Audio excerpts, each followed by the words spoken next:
Making your way through the daily grind takes everything you've got. Taking a break from all your worries sure would help a lot.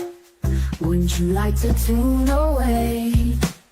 All those nights when you're feeling low, the rent is overdue, and your coffee maker's broken, your luck just seems to skew, and your boss is always on your case. Sometimes you wanna go where everybody knows your name, and they're always glad you came. Wanna be where you can see our troubles are all the same.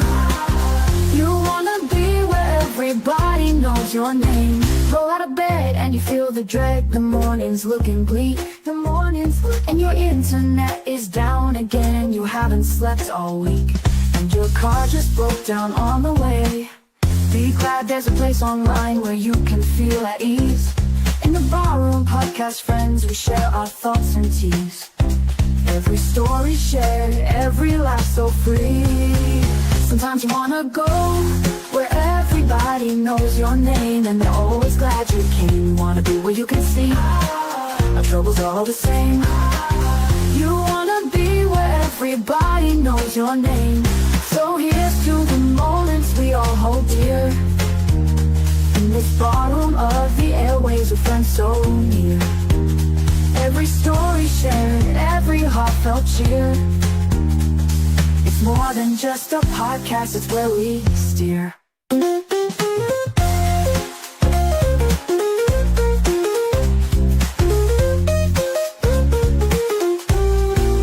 Sometimes you wanna go where everybody knows your name, and they're always glad you came. You wanna be where you can see our troubles are all the same. You wanna be where everybody knows your name. So tune in, live, unwind, let the stories unfold. In this haven, voices where camaraderie is gold. The Barroom Podcast, your home away from home, where laughter is the language and you'll never be alone.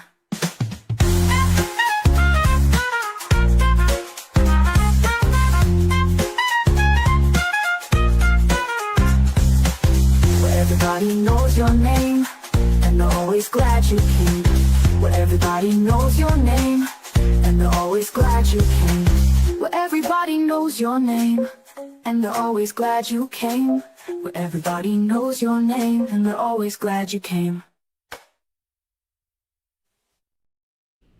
Hello, ladies and gentlemen. Back here for another Tuesday night. Yes, so no N-bombs or F-bombs or anything that can offend, I guess, gay, black, transgender, Jewish people or something like that. So I'm not going to post Power Ranger AI videos then. All right, we're not going to offend the gay, black, trans, Jewish people. Yes.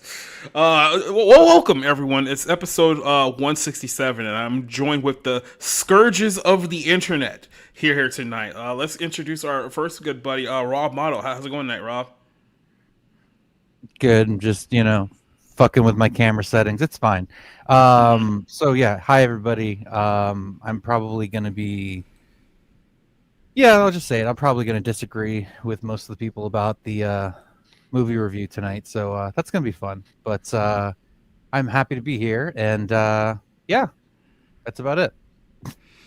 Well, we will get to that disagreement later on here in the show. Also joining us here is our good buddy Eddie Brock, who I hope can hear us. How's it going, Eddie? Hey, can you all hear me? Yep, we can hear you. Yep. So maybe not as much of a disagreement as you might think. So interesting. We'll figure it out. And then the most hated man on Twitter right now is our good buddy Cider, who apparently has single-handedly ruined Power Rangers for the entire world. For everyone. I even went back in time.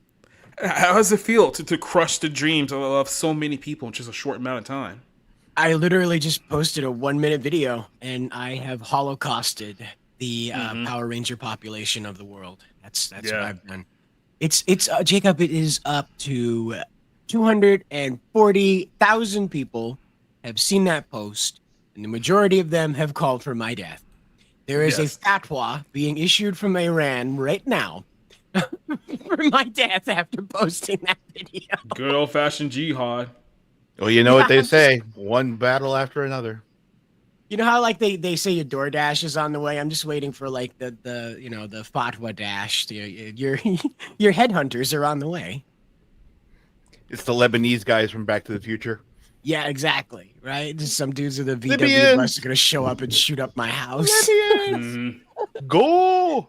Why are they trying to kill you, Cider? I posted an AI video.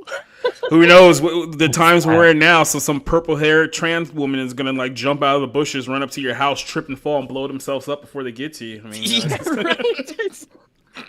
the gay trans jihadi That's demographic. what you need to do. You need to surround your house with banana peels, and they can all just slip and slide all over the place. Oh no, my only weakness. Banana peels. Potassium. Oh yeah, but the banana peels. That's right. And they're outside. All they have to do is just put a gallon of milk in front of my front door, and I can never leave. Mm-hmm. It's like a vampire and garlic. I can't cross the path of milk. Yeah. So apparently AI is the worst thing in the world, and anyone who uses AI is a terrible, terrible person. And only Double terrible Hitler. people would use AI for. Do you remember the Super Devil from Family Guy? You remember Robo Nixon? You remember Robo Nixon? Oh, that's right. I do remember the Super Devil. Yes. Yeah, I am the Super Devil, but instead of having a jar of marmalade that makes you commit adultery, I have AI. Mm-hmm. Oh, it's gonna be a good night, or not. Who knows? We'll figure out later on here tonight. We are here live on all three. We're here live on all three platforms here tonight, Rumble X and on YouTube. I forget YouTube because they're really not that important anymore. They kind of suck a whole bunch of ass. But what we have here tonight, we have Rob joining us here tonight. Vanya's here with us tonight as well. Lisa Dawn joining us for tonight's show. Doba Fett. If I can get the Doba Fett's comment. Yep, there he is right there. Who else we got here? Leslie Tarkin's joining us here. Keith is joining us here tonight as well. B.S. Warren joining us for tonight's show. It says, why you got to disappoint MSK like that? It's been a while since I've spoken to MSK. Beautiful is joining us here on tonight's show. Sakura Abita says, Saudi owns EA now. I'm going to have to do a future episode dedicated to this Saudi 2030 plan. Put it to you this way. All the cultural hub of the world is going to be controlled by Saudi Arabia within the next few years, and it's not going to be a good thing. It's going to be actually a really, really bad thing, but I'll have to take more time to compile all of this, but that's where everything seems to go in. Boxing, MMA, WWE, now EA, large video game publishers, multiple sports leagues are going to be into. I'm not making this up. Mark my words when I say this. There will be a Super Bowl in Saudi Arabia within the next 10 years. It's going to happen. They've already been everywhere else in the world. They tried to buy Star Wars back in 2023. And for whatever reason, Disney wouldn't buckle on it. Apparently, they were that committed to Rey. But shit, who knows? At this point, Saudis might fucking buy Disney. They got the money. Yeah, why not? You know. But the question is though, is like, what is Muslim Luke Skywalker like? But why do they want? It's so weird though. Like, why do they want the bastardization of their religion? Like, what? That's like, I'm sorry. Like, that's so funny to me. It's like, okay, doesn't that offend you? I'm confused. If they control the corruption, then they're the because who gets to hell, gets to hell. When you have a lot of prideful, arrogant people who have a public fund of over $700 billion, and keep in mind, that's just the Saudis alone. We're not talking about Qatar or the United Arab Emirates or all those other super rich. Just Saudi alone, $700 billion. They get off of just being able to buy things that no one else can buy because they have the money to do so. Yep. It's like in Dubai, they have all these dead cars that just ran out of gas and they just leave them there on the side of the road. They're just like, oh, well. Just buy another one. Another Lamborghini. So yeah, if you want to go out to Dubai and take someone's like Bugatti that they just left on the road because they got several in their man to go get one. I'm not kidding you. You can watch whole YouTube channels that are dedicated to driving around Dubai and just picking up the abandoned cars. Yep, that's what happens when you have money to throw away. What chance is Disney making Family Guy movie? I don't know. I don't even know why they're still doing Family Guy. I mean, you say that about a lot of things. Family Guy, Simpsons, South Park. There's a lot of them. Just be like, guys, you've been doing this now for like in the case of South Park and Family Guy, 30 years. Simpsons were going back like 40, 45 years now. It's like, are we just going to keep doing this till everyone's dead? I think that's the point of the movie. I think that's the point of the Simpsons movies. They're like, we only got one left before these motherfuckers just start dropping like flies. We better do this now. We're never going to get another chance. Yeah, Simpsons movie 2, y'all. Aren't you guys excited? Oh boy. It's just what I wanted, Jacob. More nonsensical bullshit for Homer Simpson to stumble his way through. This summer on Fox. Yeah, right. Like I said, mark my words, there will be all of... I won't say all, but definitely the NBA and the NFL is going to slowly migrate itself over to Saudi Arabia sometime within the next 10 years. They've already been laying the groundwork of all these international games and whatnot. So, of course, the Saudis, who can literally spend like, how much money you think that they're going to blow on hosting a Super Bowl somewhere in like 2023 or 2030? It's like, I just want to see the stars of the ESPN being forced to have to look dead into the camera and acknowledge not only Ramadan, but have to say Allahu Akbar, brothers. We're going to talk about ESPN today. yeah. Welcome to ESPN. Allahu Akbar. I can't wait. ESPN. I can't wait to see Minka Kelly with a burqa over somewhere in Riyadh. No. Your titties are too big. You cannot be on the TV, ma'am. You must put the titties away. Bye-bye. I see your ankle. Put it away before we give it 20 lashings. Those boobs are haram. They're haram. Yours not haram. You got body like 12-year-old boy. This is not haram. We need more goats here. Come on. Where are the goats at ESPN? We need more goats at ESPN. Condescending Josh, who is totally not dead, says that the intro is fire. He has to listen to it again. Yeah, it's not SpringYard, but it's the best that we can do on the budget that we have here, which is virtually nothing. Is the NBA hardly worth it? I think there's a reason why LeBron James is still sticking around the NBA, and it's because he's probably waiting for... LeBron wants to own a team. He's made it very, very clear about that. And like I said, there's a lot of Saudi investors throwing away money and throwing money into the NBA. I think he'll end up buying a team, or at least co-buying it with someone in the Saudi Arabian government. Like I said, this is all happening very, very rapidly. I know the UFC, Dana White just announced Zuffa Boxing, which is going to happen on Paramount Plus next year. And of course, the Saudis got a lot of money invested into that. They already clearly got money invested into the WWE. WrestleMania is going to be there in 2027. I think they're going to buy WWE before that WrestleMania. The UFC is obviously doing shows there. It's like the Saudis are very, very rapidly just swallowing up all of your entertainment. And like I said, basically everything's going to go from very, very gay to very, very Muhammadi really, really quickly. So buckle up. It's not going to be fun. Head on the pole match for Saudi 30. When the Sand People become the most important characters in Star Wars, that's when you'll know. Oh, yeah. When the dying stormtroopers suddenly starts citing the Shahada and pledging allegiance to Muhammad, that's how you know that we've gone. I see the light, my brother. I see the light. Oh, but yeah, this is where we're going. So enjoy the show, ladies and gentlemen. But let's go ahead. I can't wait for Captain Rex, right? Like he's running around with little old tits there, and they're running around doing the Star Wars thing, and he shouts "Allahu Akbar" as he leaps into a bunch of droids. Oh yeah, it's gonna be hilarious. Stormtroopers committing jihad. Already Middle Eastern. Yeah, right. Exactly. Yeah, you have the Emperor that's just like openly just being like a Jew because they just hate the Jews so much. It's literally just an AI recreation of Netanyahu. That's who the Emperor is now. Don't badmouth Emperor Watto like that.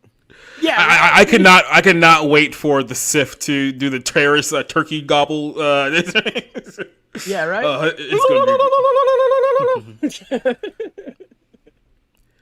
it's called the Saudi 2030 vision, where they're literally planning on controlling or owning mostly everything in the world by 2030. And there may be a reason for that, but that's probably not the show to talk about here because I'm going to need a lot more time to dig into it. But yeah, it's not great, but Saudi mania is running wild, brother. Speaking of the Saudis, one thing that I will say about them is that when they do, in fact, own the NFL at some point in time in the future, we probably won't be getting Super Bowl performances like this again. So Bad Bunny was confirmed just a couple days ago that he is going to be the Super Bowl halftime show of this year's event. And Bad Bunny is like an enigma right now because I don't think anyone who speaks English or has running water has no idea who Bad Bunny is, but apparently in everywhere else in the world, Bad Bunny is like the biggest superstar like on the planet. So he's literally mega huge with Spanish speaking people, and no one else knows anything about this guy. So when they keep seeing his face being fronted everywhere, it's like, who is listening to him? And it's like Spanish speaking people in possibly third world nations are The speaking. people that are hopping the border, that's who. Yeah, those people, right? So here's the announcement that Bad Bunny is going to be the halftime show.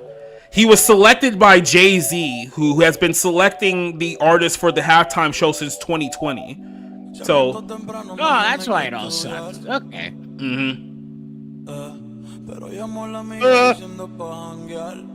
My favorite part is I don't know what the fuck he's saying.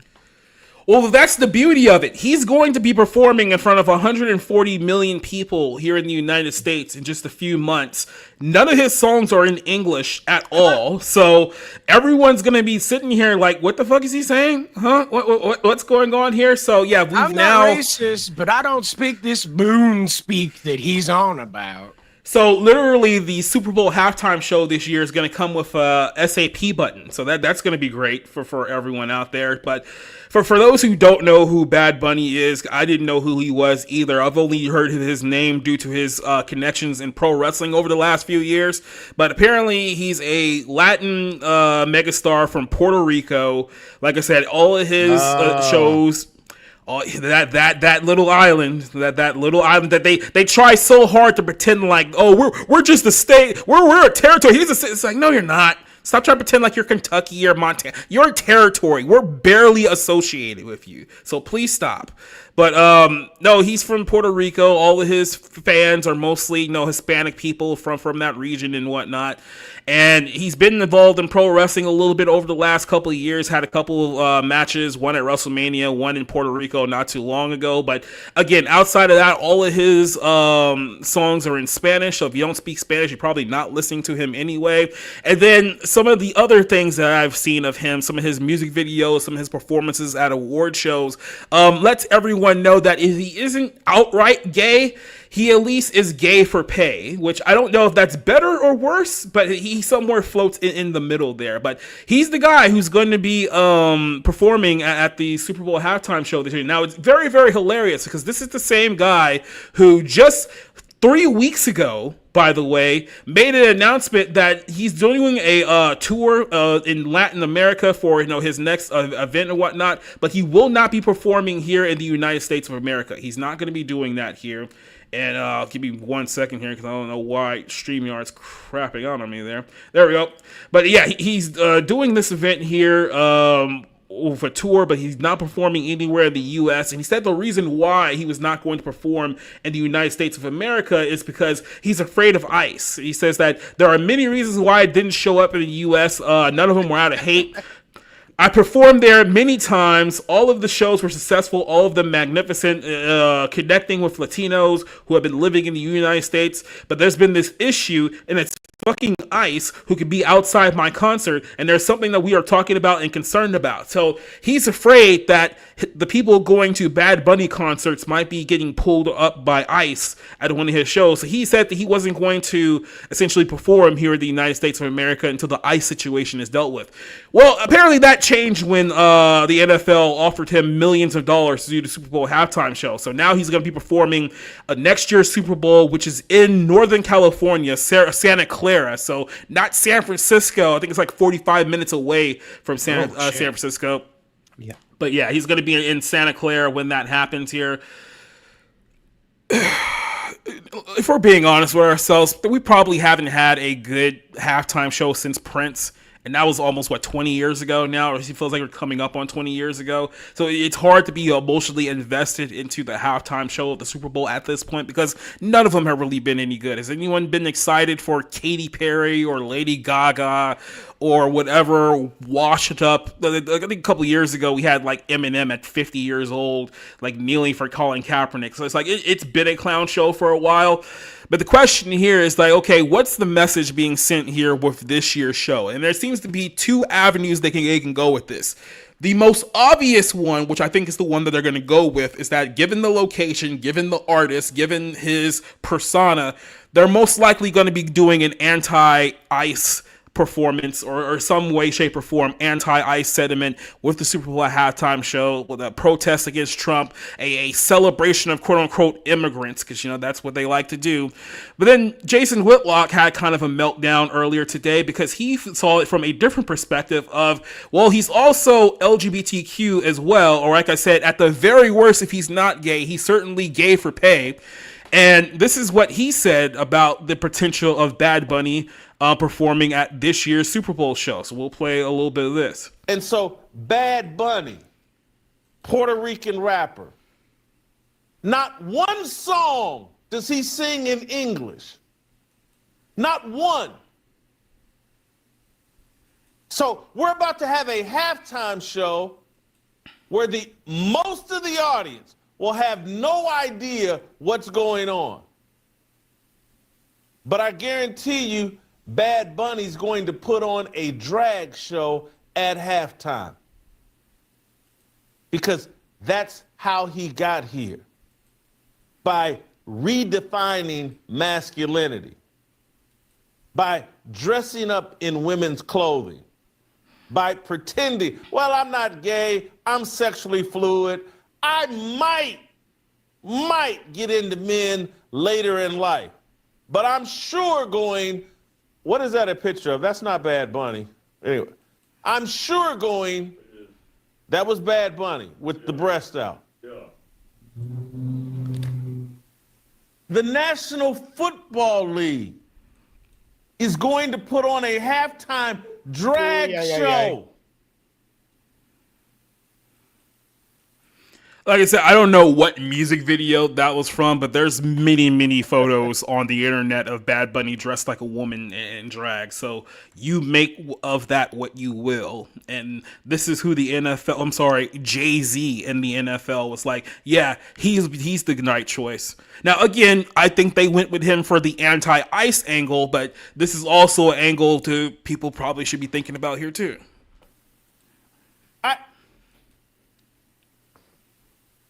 I can't do it. And I love football, but I fear God more than I love football. They're grooming our babies. We're going to pay a price for this. They're destroying babies. That's what this is about. Hey, we're going to bring Bad Bunny to the halftime, the biggest platform in all of American popular culture, maybe the biggest platform in all of global culture, and we're going to have a drag show with somebody named Bad Bunny.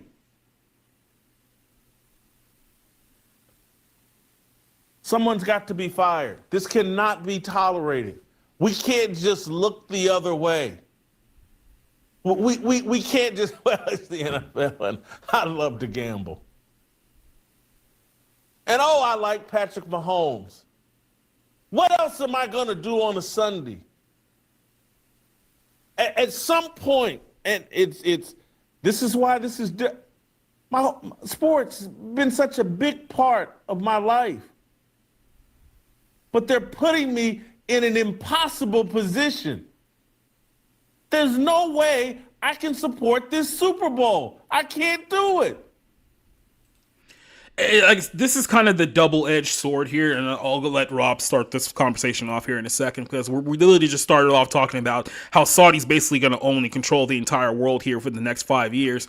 But this is the double-edged sword here, right? Because there's been this whole talk on social media for a while now about black fatigue.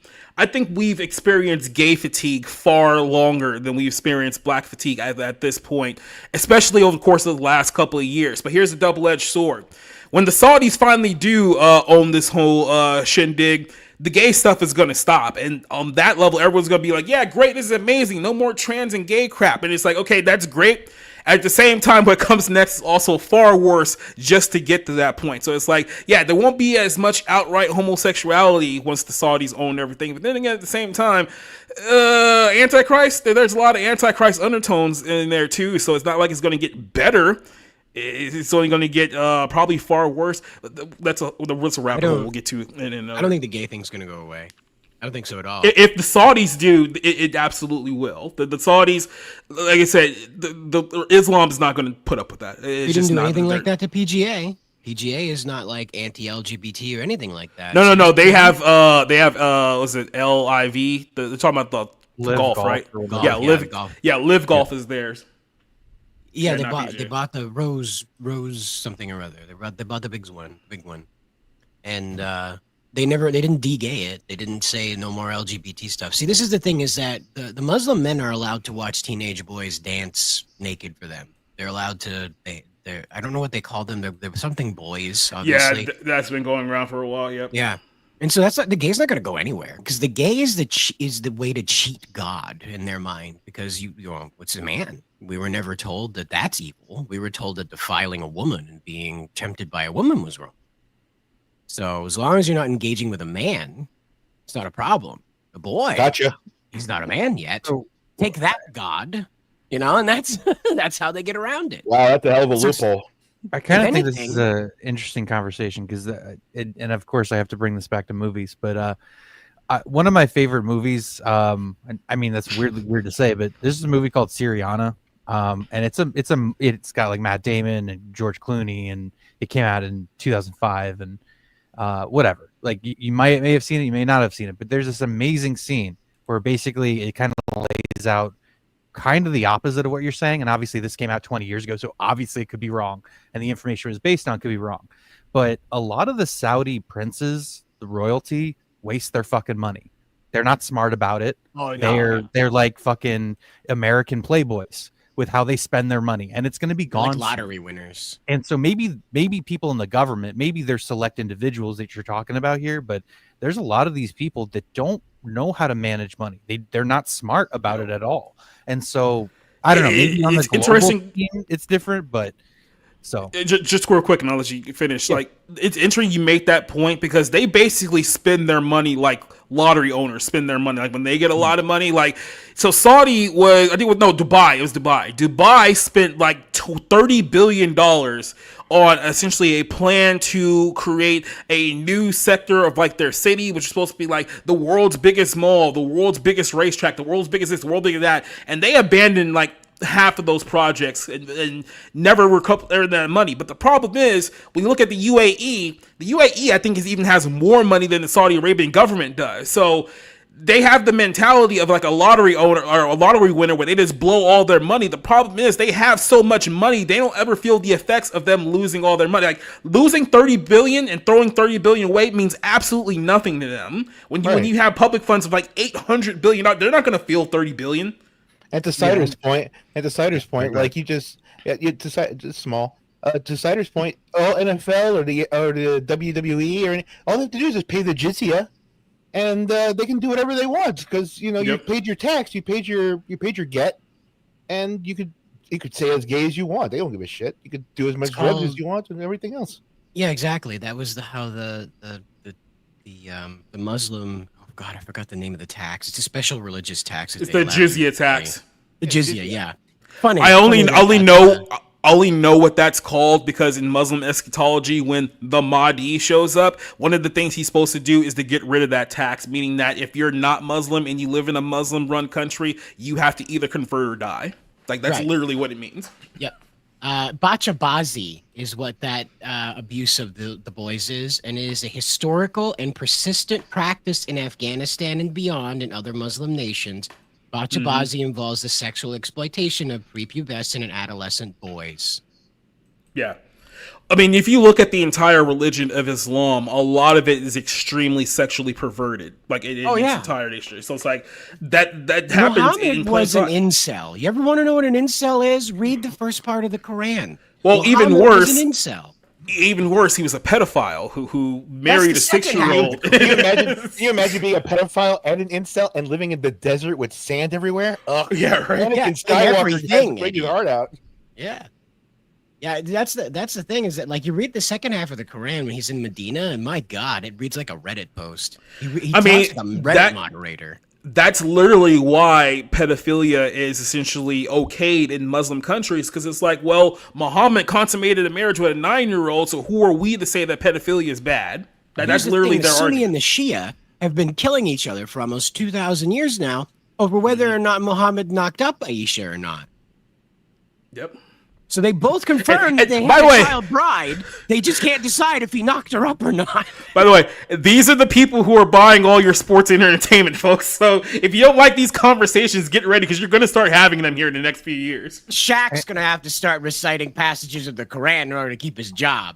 Yeah. Listen, I know that these people have like oil money, like out the and here's the thing: I don't know how long that's going to last. I don't know how long, you know what I mean? Because it's like they're going to hold on to enough of it to perpetually be able to come up with and generate money.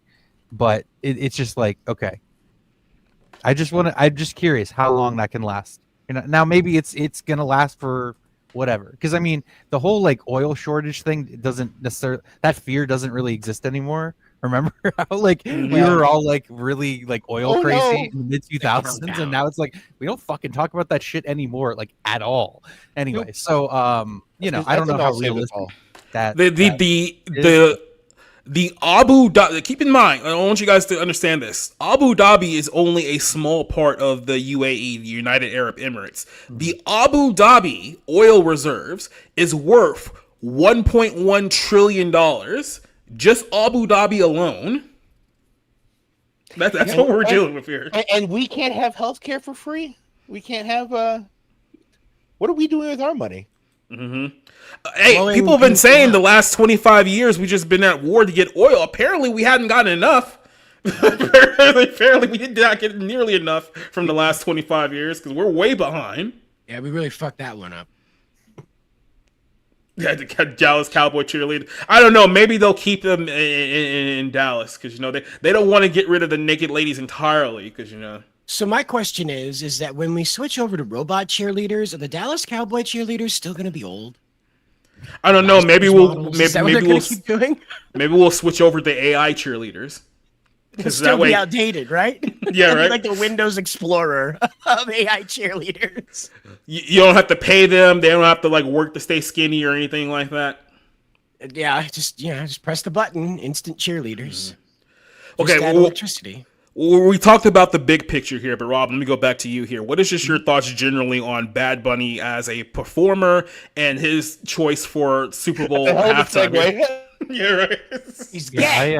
I have no idea who this guy is, so that's pretty much my start and finish with that guy. But I know that he had made statements about like Trump and America being anti-immigrant or whatever. And, I mean, that kind of stuff. But that's about it. Like, I don't know why they just wouldn't get somebody who, you know, matters.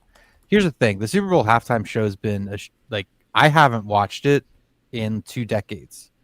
The last time I remember it causing an uproar or whatever was the whole Janet Jackson boob pasty thing and Justin Timberlake. And yeah, that was 21 years ago now. And there's some weird people who still say like he you know, basically threw under the bus and all. It's like, dude, he had to fucking deal with the fallout of that too. This was at a time when like, you know, America was still, okay, I want to be careful here, relatively conservative. To me, it was conservative because that's how I grew up, and it was like, Jesus Christ, everything's so strict and legit. Now it's like, oh, okay, I understand why. It was fainting. I don't think America's been culturally conservative since the 1980s, but yeah, it was for me. I'm saying that because that was the time I grew up in, and that was my view of things. But yeah, no, I really don't have any idea who he is. But again, I haven't watched the halftime show in a really long time. And, you know, as much as I love the NFL, and I do, I will, you know, I'll be honest about that. The season so far has been a little lackluster. Now, I know it's only week 5, starting on Thursday. But yeah, so like get shit going. Stop with the penalties. Stop with all the bullshit, which is kind of the NFL's bag now. But yeah, I don't know why you would get somebody that clearly doesn't appeal across the board. But I know that that's a pretty difficult thing. But if they kind of just went in the other direction, where it's like, oh hey, it's somebody who only speaks Spanish and is at odds with the American government, and I mean that's fine as long as you're talented. So that's my thing, is like I don't really care if you're controversial or what, as long as you're talented, as long as you put on a good show. But that doesn't really seem to be the case either. So there's really no benefit here. I'm not sure who this is for, as Rick likes to say. So kind of a bad decision all around. But yeah, I'm also not, I'm not on the level of Jason Whitlock, who, by the way, I agree with a lot of the stuff he says. I think he's pretty smart. He usually has a perspective I don't get anywhere else. Here it just seems a little like he's jumping a little ahead, which I understand given the current climate and what the Olympics were like. Remember the Olympics? Like I don't know if that was last year, but that was like what's that about? Even just from a secular perspective, it's like, now, why is that happening? Yeah, right. So I would say this from Whitlock's perspective. Obviously, he's looking at it from the LGBTQ angle. I'm not saying that they wouldn't do that, but I don't think that NFL could handle the blowback of them doing a full-fledged drag show in the middle. Like that, I don't think they're going to do that. Now, look, we can fast forward here 6 months, and I could be totally wrong. We're having a completely different conversation. But like I said, I think the angle that they're going to go with is the anti-Trump, anti-ICE angle. I think that one's probably the one that they can probably get away with, rather than just having dudes making out with each other in beards, and then it's just going to be an entire shit show there. Eddie, let me ask you real quick. You're the only person here who has the complexion to might know who Bad Bunny is. Do you know who he is? Yes, I do, actually. I went to one of his shows. Cow Palace? No. What's the one the Giants play in? The one that's at the water. Oh, yeah, AT&T. Yeah. Oh, my bad. Well, is it still called AT&T Park? No, it's not called AT&T Park anymore. A Chase Center or whatever. I don't know. The Chase is in San Francisco, so yeah. I have no. I don't remember, to be honest. We'll figure it out. I try to remember. Like San Francisco to me, there was no park there, so anyway, yeah, I saw him, and he's like every other pop star. He just sings the songs, has a little dance in the back. It's funny, the drag thing. Actually, I don't think they would do drag at the Super Bowl, but that's comedy to us. That where he puts his Jason, how did he get his tits out like that? Like the tits thing and him acting like a girl. That's comedy to us. So it's like a complete culture shock thing.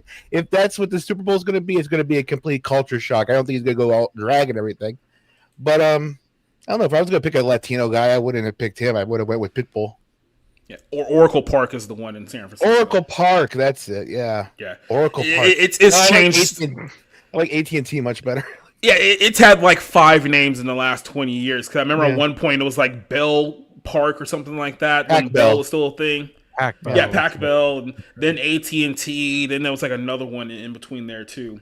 Real quick, super chat here from Jimmy Hops, 199, saying the ancient Greeks were pedo weirdos. They absolutely were. Them Greek homos, yeah. Mm-hmm. Yeah, the Greeks. Go ahead. They have whole Greek pottery paintings about their defilement ceremonies and all that shit. It's disturbing. They were proud of that. That just sounded like the bowls they're looking at in the birdcage that they're trying to hide. Exactly. That's exactly what I was thinking. Well, you want to go down a rabbit hole, figure out the connection between Freemasons and bird cages, and it'll change your entire perspective on the entire world. Yeah. I don't keep a bird. Mm-hmm. Speaking of Freemasons, Roger Goodell, I think is probably the worst thing that's ever happened to American sports, because really a lot of the things that I used to love about football started to die when he took over. I don't remember when he started, but ever since then, it's like the whole globalization of football happened with him. The whole let's invite sports betting and blatant point shaving that we're just seeing on like a week to week basis now. Like it used to be like every game, like every 6 months, you go like, oh, this looks weird, and now just kind of see it like every single week, because now it's not just the over and under that people try to rig on, or the money line. Now everyone has like individual prop bets that they have to like get on. So now the wide receivers are trying to get their yards so they can hit their prop bets because they have money on there. Like now we've just made a complete and total mockery of the sport. And like I said, the halftime shows have been clown shows for a while now. We don't actually have talented people for the Super Bowl, which makes sense that Bad Bunny is there. They're all industry plants. So it's like him, Kendrick Lamar, Rihanna, all these people who have been a part of this thing. Like they're all industry plants. They're all part of, the little, black and white tile Freemason club, which makes sense because Jay-Z is also a part of it too. And there's a lot of things going on with Jay-Z as well. It seems to be like an Eastern thing, because I remember when like sports was cool and Skull and Bones used to own everything. Yeah, because right? George W. Bush was a cool owner. Okay, he used to throw the ball out. Everyone loved him. Right, the Rangers won. Then he ran for president. He ran for president and fucking won. I mean, he was a two-timer, Well, I was just saying, like they hated him after that. True. Yeah. But like Skull and Bones at least knew how to run like an organization correctly, at least a sport. But this Freemasonry and weird Kabbalah shit, this shit doesn't know how to run any sports.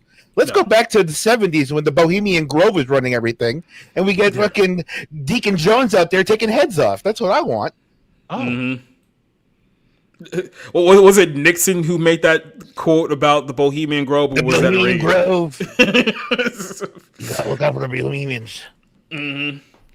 But yeah, now we're dealing with this, uber gay Babylonian freaking demonic cult running everything. And now everything sucks now. Even college football, which I feel like it's not nearly as damaged as the NFL, but I mean, let's be honest. You guys have seen what's happened to college football ever since they started paying players, because we needed to pay the players now. Absolutely. And now all the corporations basically own all the conferences. There's only two big conferences now. You have the Big Ten and the SEC.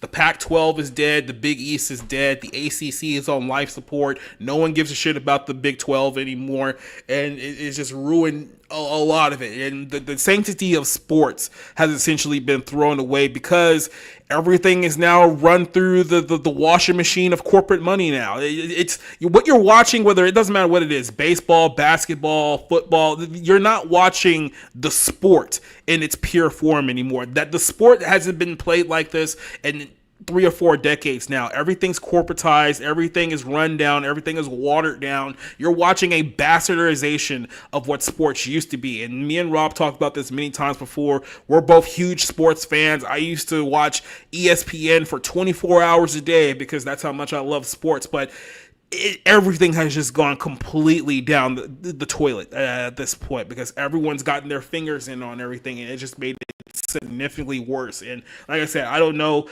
I honestly don't think it's going to get any better here, especially now that, like you said, Saudi and Middle Eastern money is going to be in play here. Things are going to shift in a hard fashion here in the next couple of years. But any final thoughts on this one before we jump over to our next topic? Well, yeah, I just wanted to say, if you don't want to watch Bad Bunny, and if you're tired of sports being all like corporatized and difficult, you want to watch some raw sports, make sure to check out Slam. That's right. Get yourself some Slam Ball immediately. It might be Chinese financed, but it's more better. If you excuse the term, it's more better. You can blame the NFL for Slam Ball not being a thing in the United States of America, because Slam Ball is getting the NBA. NBA, I should say. Because I was gonna say, like, football's like, I ain't having that shit, and basketball's like, no, I like it. Shut up. I'm football. Perfect example of this, because over the course of the last few weeks, I've been watching a lot of old episodes of X-Play, right? So X-Play was a very, very popular show back in like 2003, 2004, right when they moved over to G4, when that whole thing happen. And at the time, they were doing, if you guys recall, it was ESPN Football 2K5 was the big game. And they put that game out there because they wanted it to be the quote unquote Madden killer. So it was like, okay, Madden's charging people $50 for their football game. Our football game is going to be $20. And you know what? You go back and you play 2K5 ESPN, it's still one of the greatest football games ever crafted. And you know what happened immediately after that?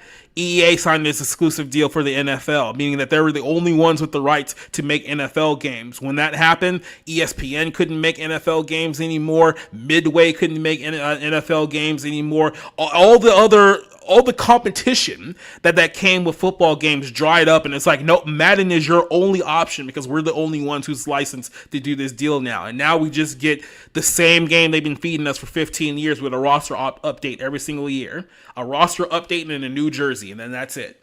So, well, you want to know how we got here? That's how we got here. So, there you go, guys. But let's move over to another.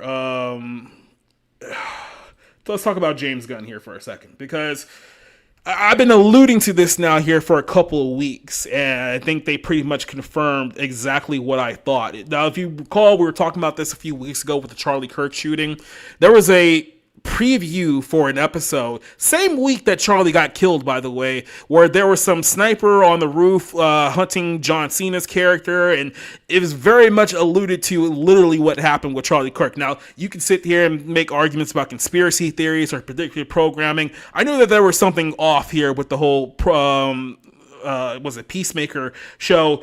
And then, of course, I think the big reveal from this week's episode just kind of confirmed to everyone that, look, James Gunn has been very muted over the last few years about his personal opinions after what happened to him with his old jokes being exposed from several years earlier. He ended up deleting like 10,000 tweets as a result of that. So there was a lot of other stuff that got scrubbed that people didn't even pick up on. But ever since then, he's kind of kept his mouth shut and been a good little boy. But I remember the James Gunn before that whole thing happened. And like I said, he was basically the exact same as every other leftist on there. Everyone I don't like is a Nazi. The Nazis are everywhere. Trump's a Nazi. It's just like Nazi Germany. So it shouldn't be any surprise whatsoever that for the first 2 seasons of his Peacemaker show with John Cena, the focus has been white supremacists and Nazis. So I guess the whole storyline with this season is that John Cena's Peacemaker is in a universe that he thought was like the perfect universe and everything was going great. And then the reveal was that, oh no, he's in Earth X, which is essentially an alternate universe that was created by DC in the 1970s, which says that, well, what happened if Hitler won World War II and the entire world became Nazis, right? And that's essentially what happened here, right? Riveting stuff, right? So the black character here, which I don't know this character's name, I only know her from Orange is the New Black, and I wasn't really that impressed with her then, but she's in this show here. And of course the big reveal happened that she's black, she's walking down the street, and of course all these white people start coming up from out of their houses to chase her, and she's being chased down the street because she's black. And he finds out, oh no, I'm in the American Nazi land. So this was the screenshot that went viral this weekend, and of course the leftists all over the social media ate this up, saying that, oh my god, this show is so timely, it's such a mirror of the world that we live in today, because Nazis are just all over the place and Trump's a Nazi, and then, oh my god, this is so timely. And I was like, here we go. And this is exactly what I did a whole rant about this a few weeks back. Go back and check out that rant. I think James Gunn is a hack. I think he's a fraud. This pretty much confirms exactly what I've always thought about James Gunn. I don't know why Warner Brothers thought that he was in any way, shape, or form qualified to run a studio in any capacity. We'll figure out how that goes. Well, Warner Brothers sells for like the 5th time in the last 20 years. But yeah, this is what's inspired everyone to be like, oh my god, it's just like, oh my god, it's like Earth.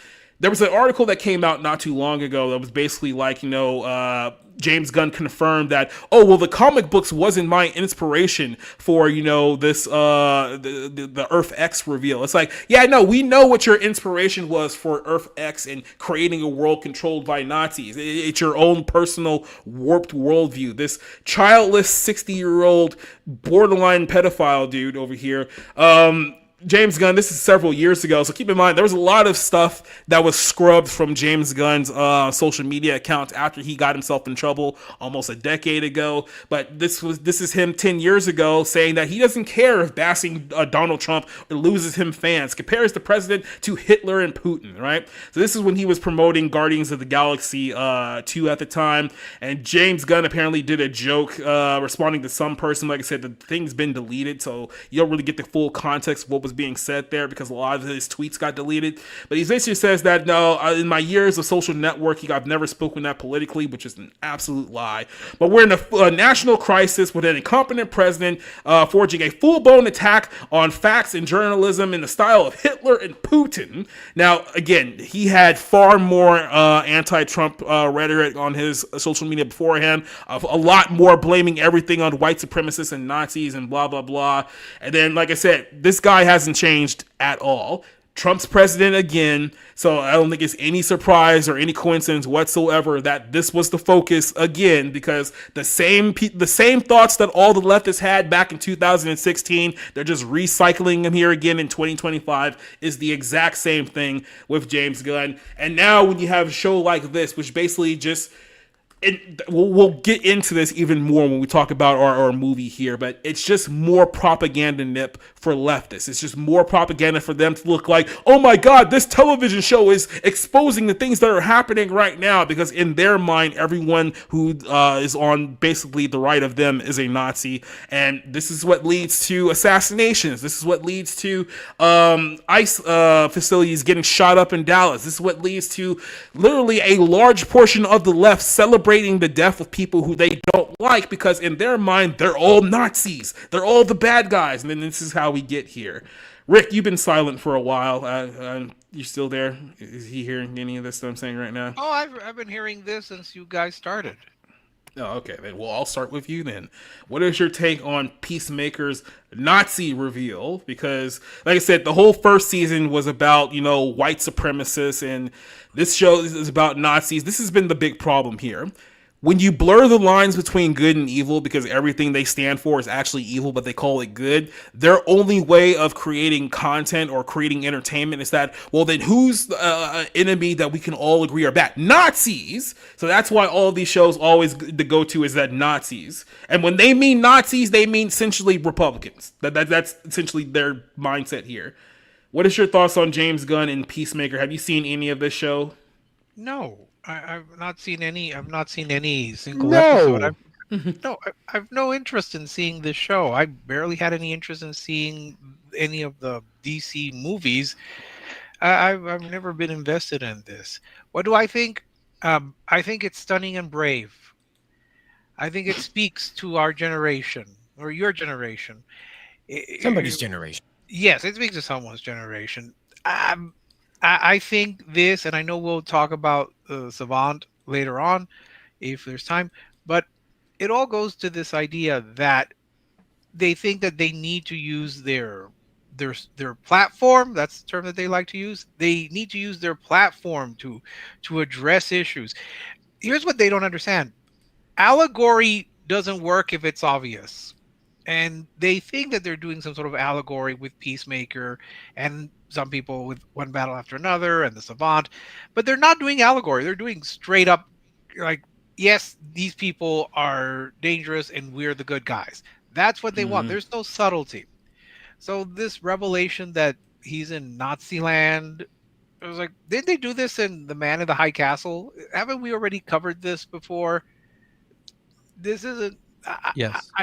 I'm not shocked. Yeah, I'm not shocked. I'm like, oh, big deal.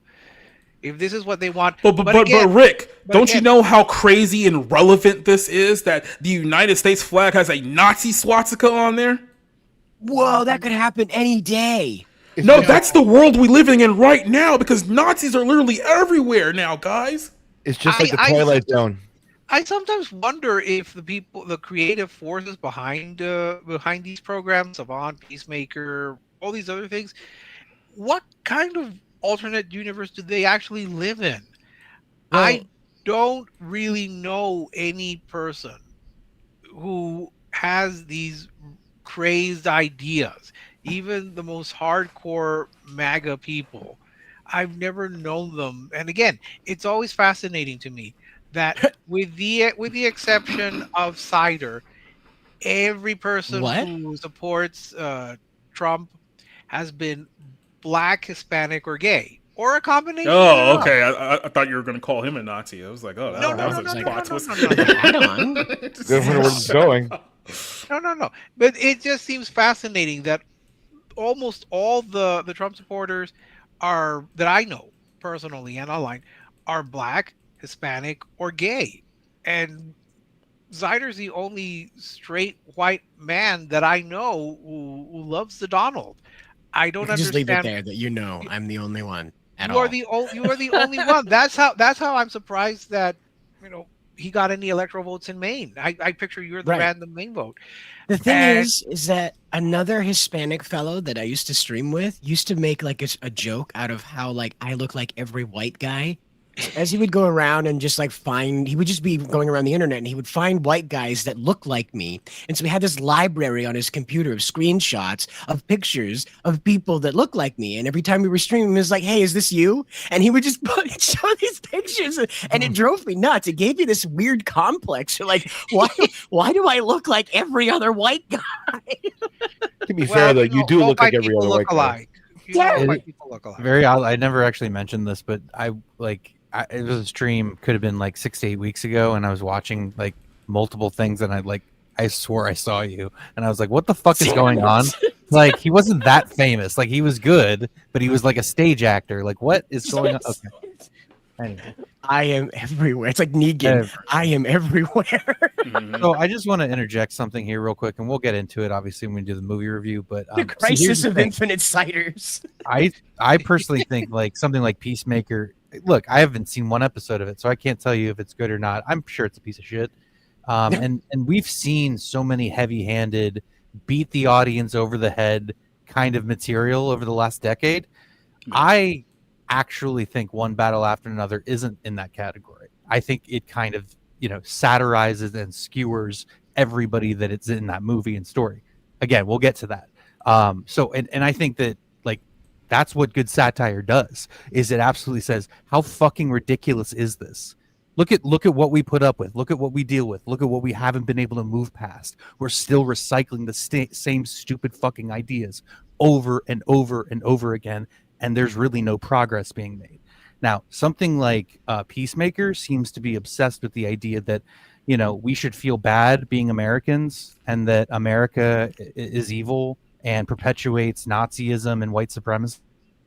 It's like there are so many contradictions to that idea and that narrative. And I understand, look, I understand this because I've been there too. I've sat in the movie theater over the last 10 years and I've watched countless terrible movies where they try to spoon feed the audience something. I am so sick and tired of it. I'm so sick and this year I feel like we've gotten movies like Eddington, and to a lesser degree One Battle After Another, where it's like, oh shit, people are actually paying attention to the ridiculousness of the last 5 years, 7 years, 8 years, where it's like we've been told constantly, Trump's a Nazi, Trump supporters are Nazis, they're going to be the end of the country. And it's like we just got through this period where it was basically left, and maybe they were isolated, maybe they acted alone, right? I don't want to speculate, but it's like it was leftists who were shooting at conservatives, shooting at Republicans. It was the president who got shot at, who had his ear shot through. I mean, this is what it we're was dealing Charlie with. Kirk who got murdered a few weeks ago. But it's like and I would agree that there are a lot of people in Hollywood who live in an echo chamber, who think like it's the end of the world that Trump is in office and he's the president. And it's like he's just a guy. It's like he's not, you know what I mean? And it's like if you allowed yourself to kind of like see why some people find him funny, why some people like what he is, you would start to understand that like, oh, I may not like his policies, I may think he's ultimately like a dick, but I get why other people like him. They can't even do that. No, and these I are think people that create from Because imagination. they here's the have problem. an idea. They have Hold on, an Rick. imaginary idea of who Trump is and who Trump supporters are. Wait, one second here, Rick. To Rob's point, I think this is kind of the disconnect here, and I'm not saying that you're at fault for this, but this is kind of the disconnect that we have versus the people who consume this have. We're looking at this as reasonable adults.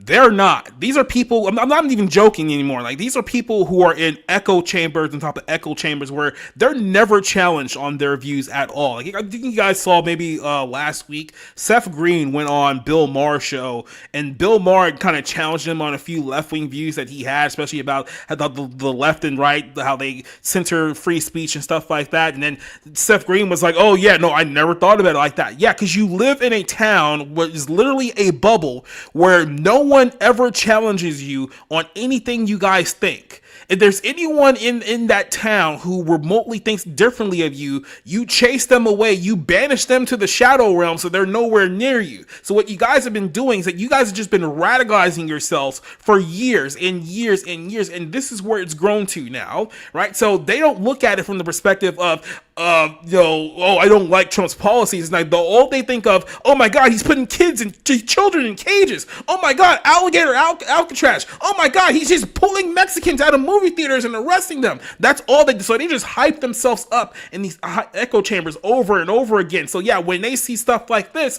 they literally think that they're living in World War II, Germany right now with the Nazis controlling everything, because that's the environment they've created for themselves. They don't have the ability to step back and look at things rationally, because when they're in their little circles with their friends, this is all they talk about. When they're watching CNN and MSNBC, that's all they're being fed there. When they're watching these movies and these television shows, that's telling them, yes, Nazis are everywhere. Nazis are everywhere. So this is the problem why they're so disconnected with reality, because they've created this environment for themselves, and it's their own fault.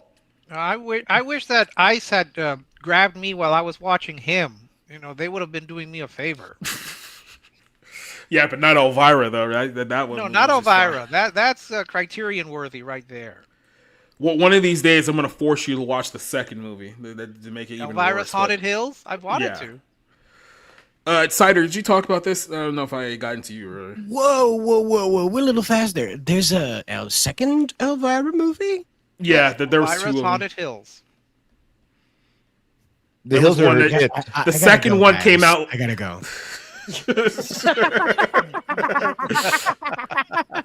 I'll be back The in movie- 10 minutes.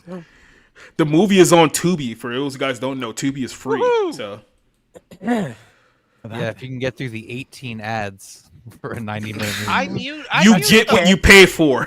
I'm long-winded, Rob.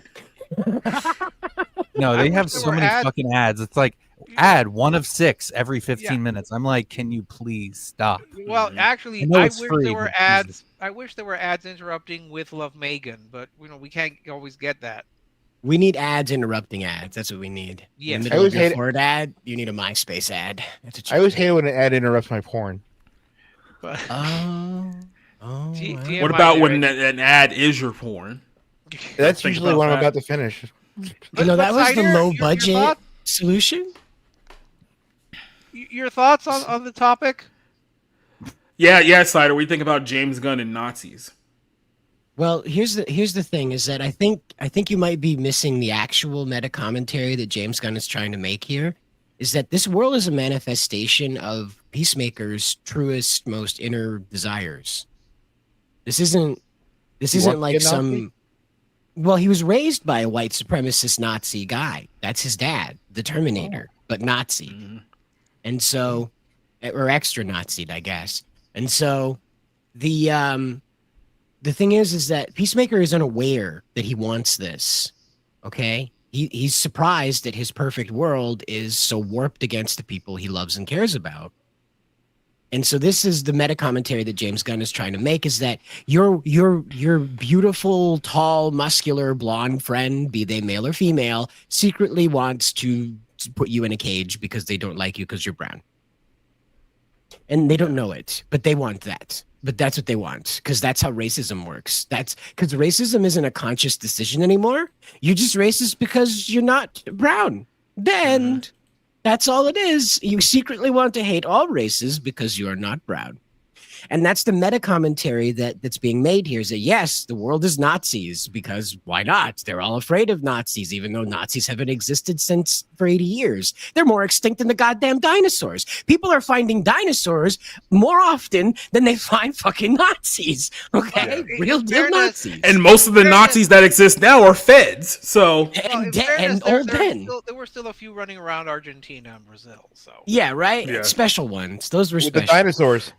it turns out there was probably more in Argentina than we're willing to admit. There may and it could be dinosaurs or Nazis that we're talking about. But the thing is that James Gunn is making the meta commentary is that your white friend doesn't know they're racist and that they secretly want a world where you're persecuted.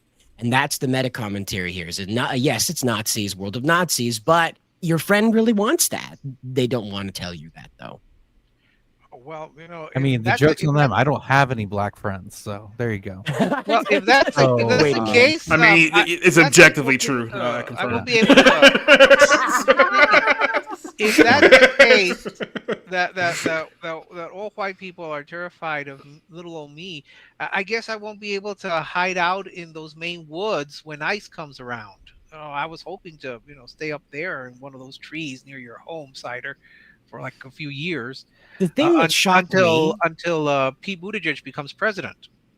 The thing that shocked me is that I was going around and I was looking for like news that was happening in Maine a few years ago, and I was just like, what crazy shit's happening up here? Weird news in Maine just to talk about. And I found an article that was just like from some weird offbeat, this could be true or not website that was like, there are 51,000 Chinese PLA soldiers underground in Maine.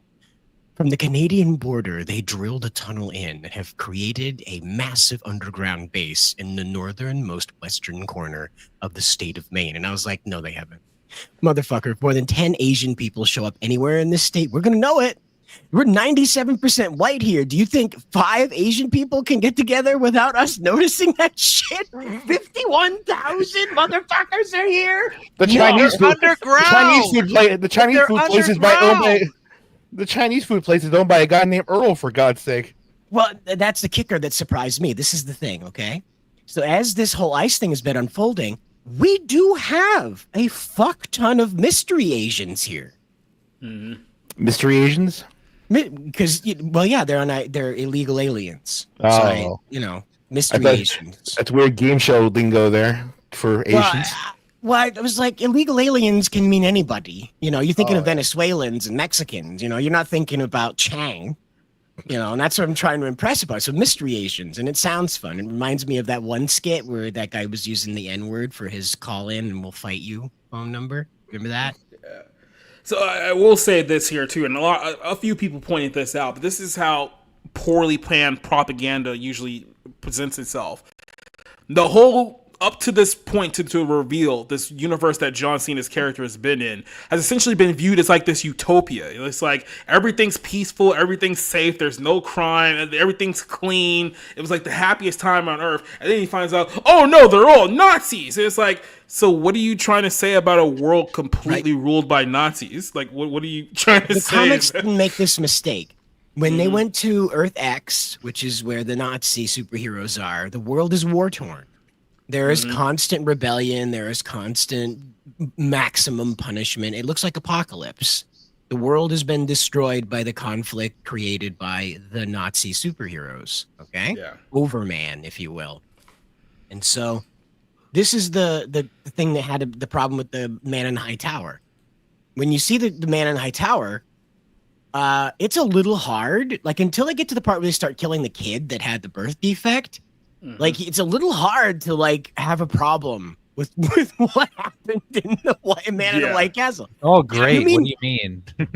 Yeah, right. Well, it's like when they start incinerating the people with birth defects, I start to feel like, okay, yeah, you're right. Yeah. This is bad. And that's what they want to do, is they want to pull the Soylent Green thing with you. They're like, yes, of course the Nazi utopia is going to look wonderful until you find out that the meat is made of black people. And that's... They did a much better job of that in The Time Machine. where they portrayed how wonderful the Eloi world is until you find out, hey, it's the Morlocks who are basically just feeding you so they could eat you later. That worked much better than whatever. So, in the context of this world that James Gunn's created, who's totally not a hack, everything was going totally fine until one black woman showed up. And now that they're chasing this one black woman away, now we have to essentially destroy the entire universe, is what they're saying now. Yes. And this is what's going to happen. Because, like I said, these people are too predictable. We all know where this is going. Peacemaker is a very, very violent show. So what's going to happen is that somewhere near the finale, John Cena's Peacemaker character is going to go around. He's going to start slaughtering and killing Nazis. And everyone on the left is going to cheer and celebrate and talk about how amazing this is because it's therapeutic for them. It's therapeutic for them to see Nazis getting murdered in violent fashion. This is what I pointed out about the show like a month ago when we talked about this whole thing, about how it's all just uber violence and the people get off to that. Well, they're getting off to it because the people who are getting murdered are the people who they don't like. And that's just showing you another level of the depravity that is the modern left, that this is what they celebrate. This is what, like I said, it goes back to the old saying, it's like your booze mean nothing, I know what makes you cheer. This is exactly what we're talking about here. So well, I mean, it wasn't that long ago. Get ready for those videos in the next couple of weeks because it's coming. It wasn't that long ago that they were cheering the literal murder of someone who literal murder. Yeah. And it's well, that's James Gunn for you. Mm-hmm. I just don't like them. I just don't like that these things are now like James Gunn is a hack, right? But now we have to have like a hack like treat us like he's using Cliff Notes. Like we can blame James Gunn all we want, but society is really to blame here because nobody is smart enough to read hard enough to like get past all that. Because if we were all smart enough, we all say this. What kind of hack shit is that? Fucking putting the Nazi symbol on the American flag. We saw that in the Twilight Zone, for God's sake. What are we doing here? None of this would have happened if all of you had done the right thing and elected Kamala to be president, because then we would have had. If we had just elected that drunk to be the president of the United States. And if you, Jacob, had done the right thing and picked Stacey Abrams to be your perpetual governor. And we wouldn't have alligator Alcatraz. And you're apparently going to have a female Islamic governor as well. So there you go. You need to start picking. Stop voting against your own interests. This comes straight from my commie friend. Stop voting against. Quick little sidebar, just real quick. If you want to quickly, and I mean quickly, elect another white dude to be the governor of Georgia, have his running person he's running against be a female Muslim. That's all I'm going to say there as we jump over to our next topic. This is a quick one here. The movie Together. Did anyone actually see this movie? No. Okay, I saw the movie. Unfortunately, it's one of the reasons why I hate cinema this year. But it's the movie with what's her name, Alison Brie and Dave Franco. They're in a movie together. That movie? Okay, the horror movie. Okay, yeah. I've wanted to see this, but I never got to it, and they hyped it up like it was really good, and then I kind of heard it wasn't that great. So, but yeah, there was a lot of hype there. They were trying to hype it up. It's like, oh, if you go watch this with your girlfriend and your wife, you may break up. And the long story short, woman goes somewhere in the rural area to be like a teacher. Her boyfriend's a deadbeat because of course he is, and he's attached to her, but he has nothing going in his life. They fall into some kind of demonic pit where they drink water from some kind of Lazarus pit, and then the next thing you know, their bodies start fusing together with one another, and at the very end of the movie they become some weird trans they-them character. And then, so I'm not making any of that up, by the way, that all that actually happened in the movie, spoiler alert. And then there's one scene in the film where you find out that apparently there's some homosexual Mormon cult that started this whole thing because they were trying to supersede humanism or something like. Again, I'm not making any of this shit up. All this shit happened. What? So it turns out the water. Oh, what? the water that they were drinking was from the gay Mormon cult. So when they drunk it, they fused together and whatnot. So China saw this movie and there was like, yeah, we're not doing gay Mormonism. So what they did was that they digitally altered one of the men in the film, his face, to turn him into a woman. So this is the digital alteration in China, where the left is what the picture looks like in the movie, and then this is what the picture looks like. Yeah, exactly. So China basically edited the gay out of this film by changing into a woman, and then Neon pulled the movie from China. Like, how dare you remove our homosexuality out of our terrible movie? So now they're not showing the movie in China as a result of this. And I was like, is that like a good thing? Because the movie sucks. So I don't think you're punishing the Chinese by not letting them view your Mormon homo erotica film movie. Guys, like I said, can't let China win. No. But yeah, that's exactly what happened there. That's the movie. Like I said, the movie ends with Dave Franco and Alison Brie becoming like I don't know. She looks like, what's the best way? This is gonna be a dated reference to some of you guys, but I think maybe Eddie might understand this. You guys ever watch Charmed? The TV show Charmed. Remember the episode where they turned Shannon Doherty's character into a dude? Yeah, that's what she looks like in the film. It sounds like a fly, transgender. Yeah, fly, where like he just turns into this disgusting morph thing.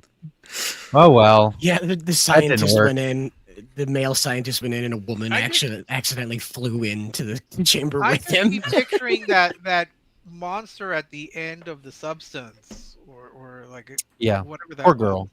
Yeah, that's all I can picture now. Now that you're telling me they get stuck together, this is the worst version of the human centipede I've ever heard. Yeah, right.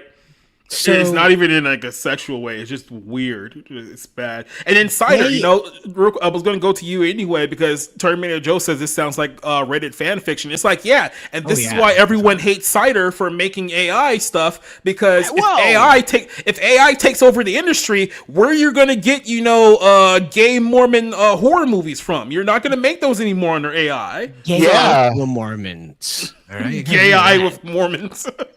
Mormon Power Rangers. Mormons, Yeah, right. That's just what we need. Is Mormon Jesus with a morpher. That'll make it better. That's what he's missing. They had to put on their magic underpants and make it transform. Zordon was secretly a Mormon bomb the whole time. The gay bomb, he was a Mormon bomb. Zordon had a harem of women. It's Joseph Snoron. Oh yeah, Joseph Zordon. You remember Jodan? Oh gosh, he was in all Jodan Briggs. No, he was in those old westerns, those low budget westerns. Jodan Briggs. Mystery Science Theater. Jodan Baker. Jodan Baker, right? Yes. So I make that joke to myself because like Mystery Science Theater hated that guy for whatever reason, I guess. So they be like, Jodan Baker's in the movie. They just make fun of him relentlessly. And so every now and then I'm talking to myself like, and starring Zordon Baker. Just imagining that fat cowboy in the tube. Yeah, he was a good heavy. He always played like a good villain. The thing that I think of him in is Walking Tall or whatever, but Charlie Varick is this weird movie that I only knew about because Quentin Tarantino talked about it, but it's basically like No Country for Old Men without the, as Rick would put it, the pretension, where they steal the mob's money, and Andy Robinson and Walter Matthau steal the mob's money, and Jodan Baker comes after them, and they're like, oh yeah, that was probably the wrong thing to do. Oh no, not Mitchell. He's just this. He plays a very good angry fat man. Yeah, seems to be a good character. That's Southern drawl. Eye on the sandwich, Mitchell. Yeah, like before we had Sheriff Buford, what's his face from Buford T. Justice. Yeah, Buford T. Justice from The Bandit. We had Jodan Baker, and that was the quintessential Southern son of a bitch that was going to kill you or arrest you, one of the combination of the two, or both, if you're lucky. But yeah, no. So this is why Hollywood's dying, and they know that they're They dying don't too. have like- enough Joe Don Baker. Right, that's what I was gonna say. Yeah, Joe Don Baker and We need to Jan- AI Joe Jan- Don okay, Baker that's a back to joke. life Jan for Michael San- Vincent. for We San need to Diego bring, Comic Con. we need to That's bring a- back the 3-name person. Okay, but that's a joke. But no, seriously, you need to bring back guys like Joe Don Baker. Like, bring back guys that Absolutely. it's like I would never want to mess with ever. Like, I see them come. Oh, I'm walking in the opposite direction. Okay, bye. Oh shit, that's Joe Don Baker. I better switch to the other side of the sidewalk. He's gonna ask me for money. He's gonna ask me for a cheeseburger.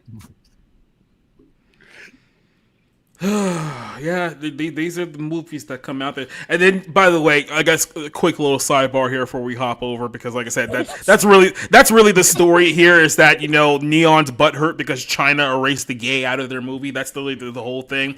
But this is why movies like this is why Megan 2 is unironically one of my favorite movies of the entire year, because it's literally I'm not even joking. There's like no, I don't even think there's 4 movies I can give 4 stars to this year. Like, that's how bad this year has been. Like, I've had to watch shit like Together. So when I see a dumb Terminator movie with an AI doll, it's like, you know what? This is legitimately more entertaining than the shit that I've been forced to sit through for the last 4 months. I mentioned that to a coworker, and she asked me to tell you that, ask you, are you insane? Because she saw it and she thought it was absolutely the worst thing she's seen. That she's saying. Oh, let me stop you right there. Is she gay? No. Does she support gay things? I don't think so. I mean, I don't know. I haven't asked her. Can I borrow a cheeseburger from her? I can tell you exactly why. There's a lot of people who don't like the first one. I mean, who like the first one but don't like the second one. They basically pulled the Terminator. Go ahead. She says that Megan sings, that she flies, that she puts on a cape. These are very strange things for me to even picture. First of all, I did not see a cape, so I will press X to doubt that very, very highly. Second of all, here's why. They did the Terminator thing. What I mean by the Terminator thing is this. You guys know the original Terminator movie was a horror movie, right? It was, he was a hero in the second. But the genre, the theme of it was horror. It was not action. It was a scary movie. When they came back years later with Terminator 2, they turned him into an action movie star. That's exactly what they did with Megan. The first Megan movie was supposed to be a horror movie that became a very, very campy, bad horror movie that a lot of people in the LGBTQ community gravitated towards. Why? We don't know. And as don't know, right? Because apparently it was something about coming from a broken family resonates with gay people. It's like, that seems like a you problem. That has nothing to do with me. That's screwed up. Well, who broke that family? Yeah, right. It's always breaking up the family that resonates with. That's a whole conversation. Then with this film, what they did is they took the female writer of the first one and kind of like pushed her to the side a little bit. It's like, sure, we'll let you work on the story, but the script's staying with the director this time. And the director just made it a straight up B-level Mission Impossible movie. That's basically what he did. So if you were looking for gay, campy dance sequences with Megan, you're not getting that in this film because they took it as more of a straight up action movie, a sci-fi action movie, and that's why they hate it. That's why they can't stand it. So it's kind of, you know what, in a lot of ways, this is one of the few moments where we're actually on the other side of, I guess, the target audience getting screwed over, because we're always the ones getting screwed over. Someone takes over a franchise that we liked, makes it gay, and ruins the whole thing. Now we took over one of their franchises, actually made it cool, and they can't stand it. So it's like, it's one of the rare opportunities where we actually win here. That's right. You had prison sex with Joker. We're taking Megan back. Yeah. How does it feel? How does it feel? Well, you know, since they've turned Megan from a villain to a heroine, I should point out they did the same thing with Joe Don Baker. He's one of the few people who played a Bond villain and a Bond ally in 2 different films. Damn. Is Joe Don Baker going to become the mascot of the Barroom Podcast? Dude, all of a sudden, he's gonna hang out at one of those abrupt. clubs at the beginning. He's gonna hang out at one of those clubs at the beginning of the intro. We're going to replace Joe Don Baker AI'd into the intro. We're going to replace Brie Larson and our outro replace it with Joe Don Baker. He's grabbing his ass like he has to shit himself. He lays down on a broken down couch. Yeah. But He was in The Living Daylights and GoldenEye. So he played. GoldenEye's my next Yeah. one. I'm up to GoldenEye in my Bond watch through from. Yeah. I don't know. So What was the first one? Doctor No. He played a villain look out in The for. Living Daylights, and he spoiler alert, he plays Bond's ally in GoldenEye. Different character. Yeah, I've seen GoldenEye. I just haven't seen it in like 20 years. You know. Oh, okay. Came out when I There was you go. 7. So with these newer concept movies, they're trying to do something different with the idea of horror. There's a lot of this body horror that's becoming a thing again that was really popular in the early 80s, late 70s. Then it moved over into machine horror in the late 80s into the 90s, where the machine is crazy, it's doing awful things. And Star Trek The Next Generation was entirely predicated on technology gone awry. And so what we have now is like, what if the body goes awry and crazy, weird things happen to the body? Because we're at that point now where transhumanism is the only thing that's really freaky anymore because we've over-baked everything in our quest for infinite entertainment. So the big problem with Megan being moved from a horror character into an action character is that it's a little doll. It worked for Arnie because Arnie was a big old Austrian muscle bucket, muscle basket, whatever you want to call him. He's just a big old muscle guy. And so that worked. Your brain was like, I understand that this guy is a good guy now. He smiled at the child. He is the good guy now. That was enough. People understood. And that was it. But Megan's a doll. And so it's very hard to go, yeah, this is fun. So if you want to screw with people, casually ask them if they have a cheeseburger as though you're asking them for a lighter for your cigarette. Yeah. When they say, no, I don't. Like, oh, okay, never mind. And that's it. It's something like that. Like, hey, man, you got a cheeseburger? It'd be really cool if you did. It's interesting that they pulled the movie, that the studio pulled the movie from China after they altered it, because more often than not, the studios and the filmmakers will cater a film to Chinese try to cater films to Chinese market. That's why they changed the villains in that remake. What was it? The Red Dawn. They changed them from Chinese to North Koreans. And then I will say this, Cider, I understand you're white, so you've probably never seen the movie Menace to Society before. There was a guy who was asking for cheeseburgers in that movie. Things did not end well for that individual. Yeah. So if you ever go back and watch that movie, it's a good movie, brother. Well, fuck? it's you know what I mean. It's a gangster. I'm just so It's a good painfully movie, white. yeah. I'm sorry. Yeah, well, it's a good movie. Good shootouts. In fairness to Cider, they don't get much sun out there in Washington. Those trees cover what little sun. Washington, Yeah, well, that's- whatever. that's Maine. not- No, that's Rob. Yeah. Rob was in Washington. I'm sorry. Oh, Yeah, I'm they telling get you, more all white sun than people we look do. alike to me. Same Other tree. side of the continent. Yeah, right. The Other other side of the Portland- continent. Yeah, the the other other Portland. Portland. Yeah, well, they're both whacked out places. So Don't They worry, really but are. white people look the same no matter where you are. Washington, Maine. exactly. I But look like there's all so of them, little apparently. There's so little sun in Maine. Why? You remember why when would- Ray said? You remember Why when would Ray they- said, "I am all the Jedi. I am all No. the white men." people Right. are- I'm So- cider white man. So though, but this getting turned over with this kind of body horror thing is what I'm trying to get at. Is that like, Megan couldn't keep going as a horror character because like it's the Chucky syndrome. What are you gonna do? It's a tiny thing that does comedic death. It only like the Gremlins, thank God, did not get 70 movies. Because like, what the fuck do you do after even the third one? The third one's even a stretch. Like, what the fuck? They take over the government. Red Letter Media was the only one that had a good idea. No. Red Letter Media had a concept for the third Gremlins movie, and so they take over the government. And it's just a satire on how chaotic and useless the government is, that nothing changes about the country, even though the Gremlins are running the country. They So said the Mars country got Attack? even better. It sounds like Mars Attacks. Yeah, like the stock market improved, jobs went up, unemployment went down, all that stuff. That's the joke about the Gremlins are just screaming and hollering in Congress, and because nobody's paying attention to them, everything's going very well in the country. So this was the scene in the movie that I was talking about here. We're on Rumble. I'm playing this. I don't give a shit. It's funny. Man, you got some money or not? Oh man, come on, man. What took me up this time? Nigga, you crazy. Fuck you up. Get the fuck out of here, man. Check this out, man. I got these burgers, man. They some double cheeseburgers. Nigga, I just Come ate. on, Man, I come just on. ate. Fool, I don't want no motherfucking I got a story like cheeseburger. this. you ain't got no money, you just asked out. Call this motherfucker. Yo, dog, hurry up! Fuck. Come on, man. Wait, man.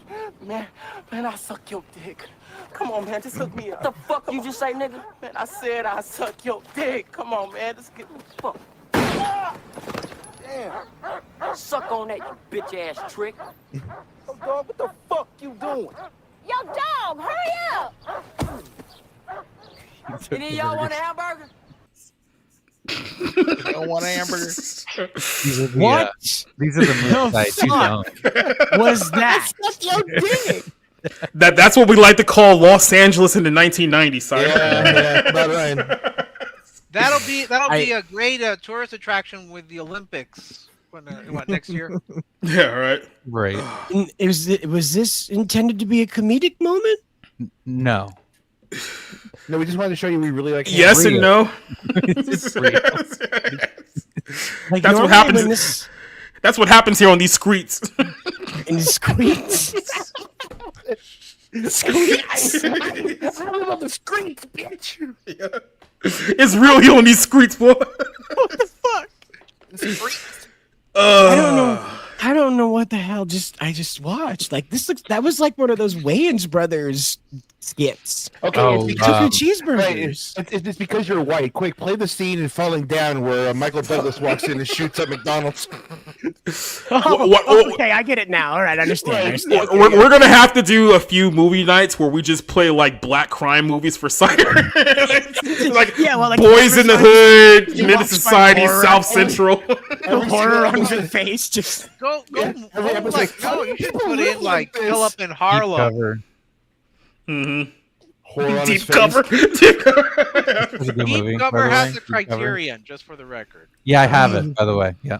It's People Mama's live house. like this. Doesn't a Menace to Society also have a criterion? yes, a 4K criterion. Not only does it have a criterion, they put it out in 4K Blu-ray. oh shit. Like with Citizen Kane, because Yep. both of them have the 4K. Uh-huh. Belly. Well, speaking of white people, let's talk about Jessica Chastain here because her show got postponed.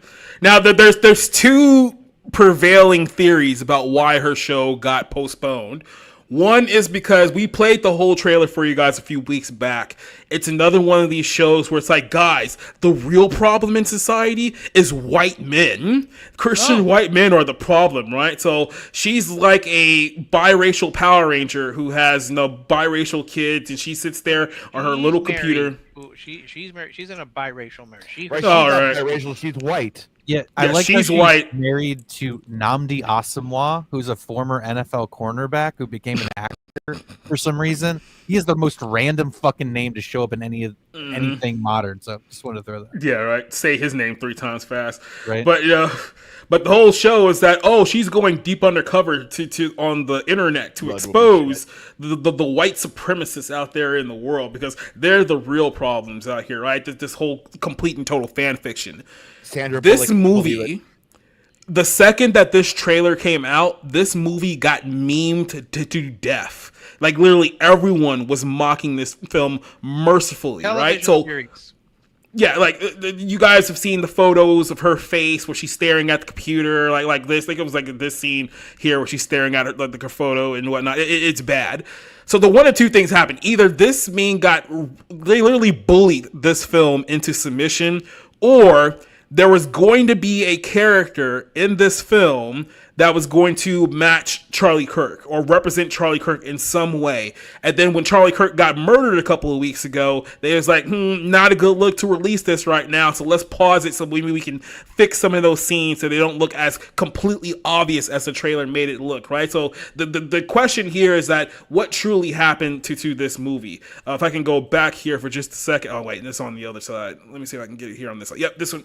I can go back here for a second. Jessica Chastain, who is very, very upset by the fact that her Apple suspended her show or postponed her show. They said it isn't canceled, but they're waiting for a date to release it. Not very happy about the whole thing. Say, after careful consideration, we've made the decision to postpone The Savant, which is the name of the show. We appreciate your understanding and look forward to releasing it in a future date. According to Variety, the series is partly inspired by a 2019 Cosmopolitan article, which that should let you know this is bullshit. The top secret investigator known as The Savant, who infiltrated online hate groups in an effort to stop large-scale attacks of domestic terrorism.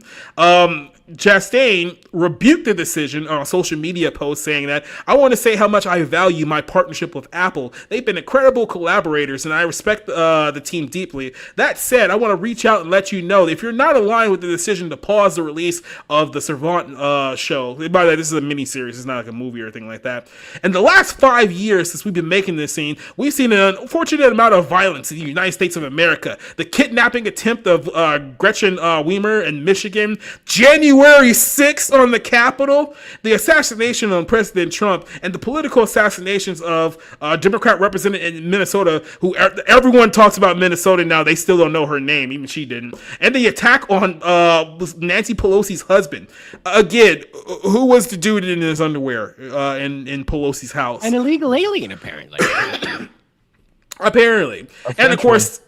And of course, the assassination of the conservative commentary Charlie Kirk. The recent shooting in the ABC affiliate, which is also a leftist, by the way, and over 300 school shootings in this country. These incidents, though far from encompassing a full range of violence we witness in the United States, illustrate a broader mindset that crosses the political spectrum that must be confronted. I've never shied away from difficult subjects, and while I wish this show wasn't so relevant, unfortunately it is. Like, oh my God, can you suck your own farts harder? She has a tube literally connected. Exactly. The Savant is about the heroes who work every day to stop violence before it happens. By the way, that's also objectively false because the FBI always tells us after every single mass shooting that happens in this country, oh yeah, they were on our radar. We didn't stop them, but we've known all along. There was a file in there somewhere. We just got to find it, but we knew about them. You've all police just standing around. My favorite is the say the line part meme that they post in response to the FBI acknowledging that they knew about the attacker, and Bart has the FBI hat on. It makes me laugh every time. It's like we were aware of his existence. It's like it said honoring the courage feels more. Oh my God, courage! Really, you're getting paid millions of dollars to be on an Apple TV series. You're not courageous. It's like if you were doing this for peanuts, if you were doing this for free, maybe we can slightly tweak that argument. You're getting paid millions of dollars to make propaganda. Like, stop with the whole that you're a hero of this story here.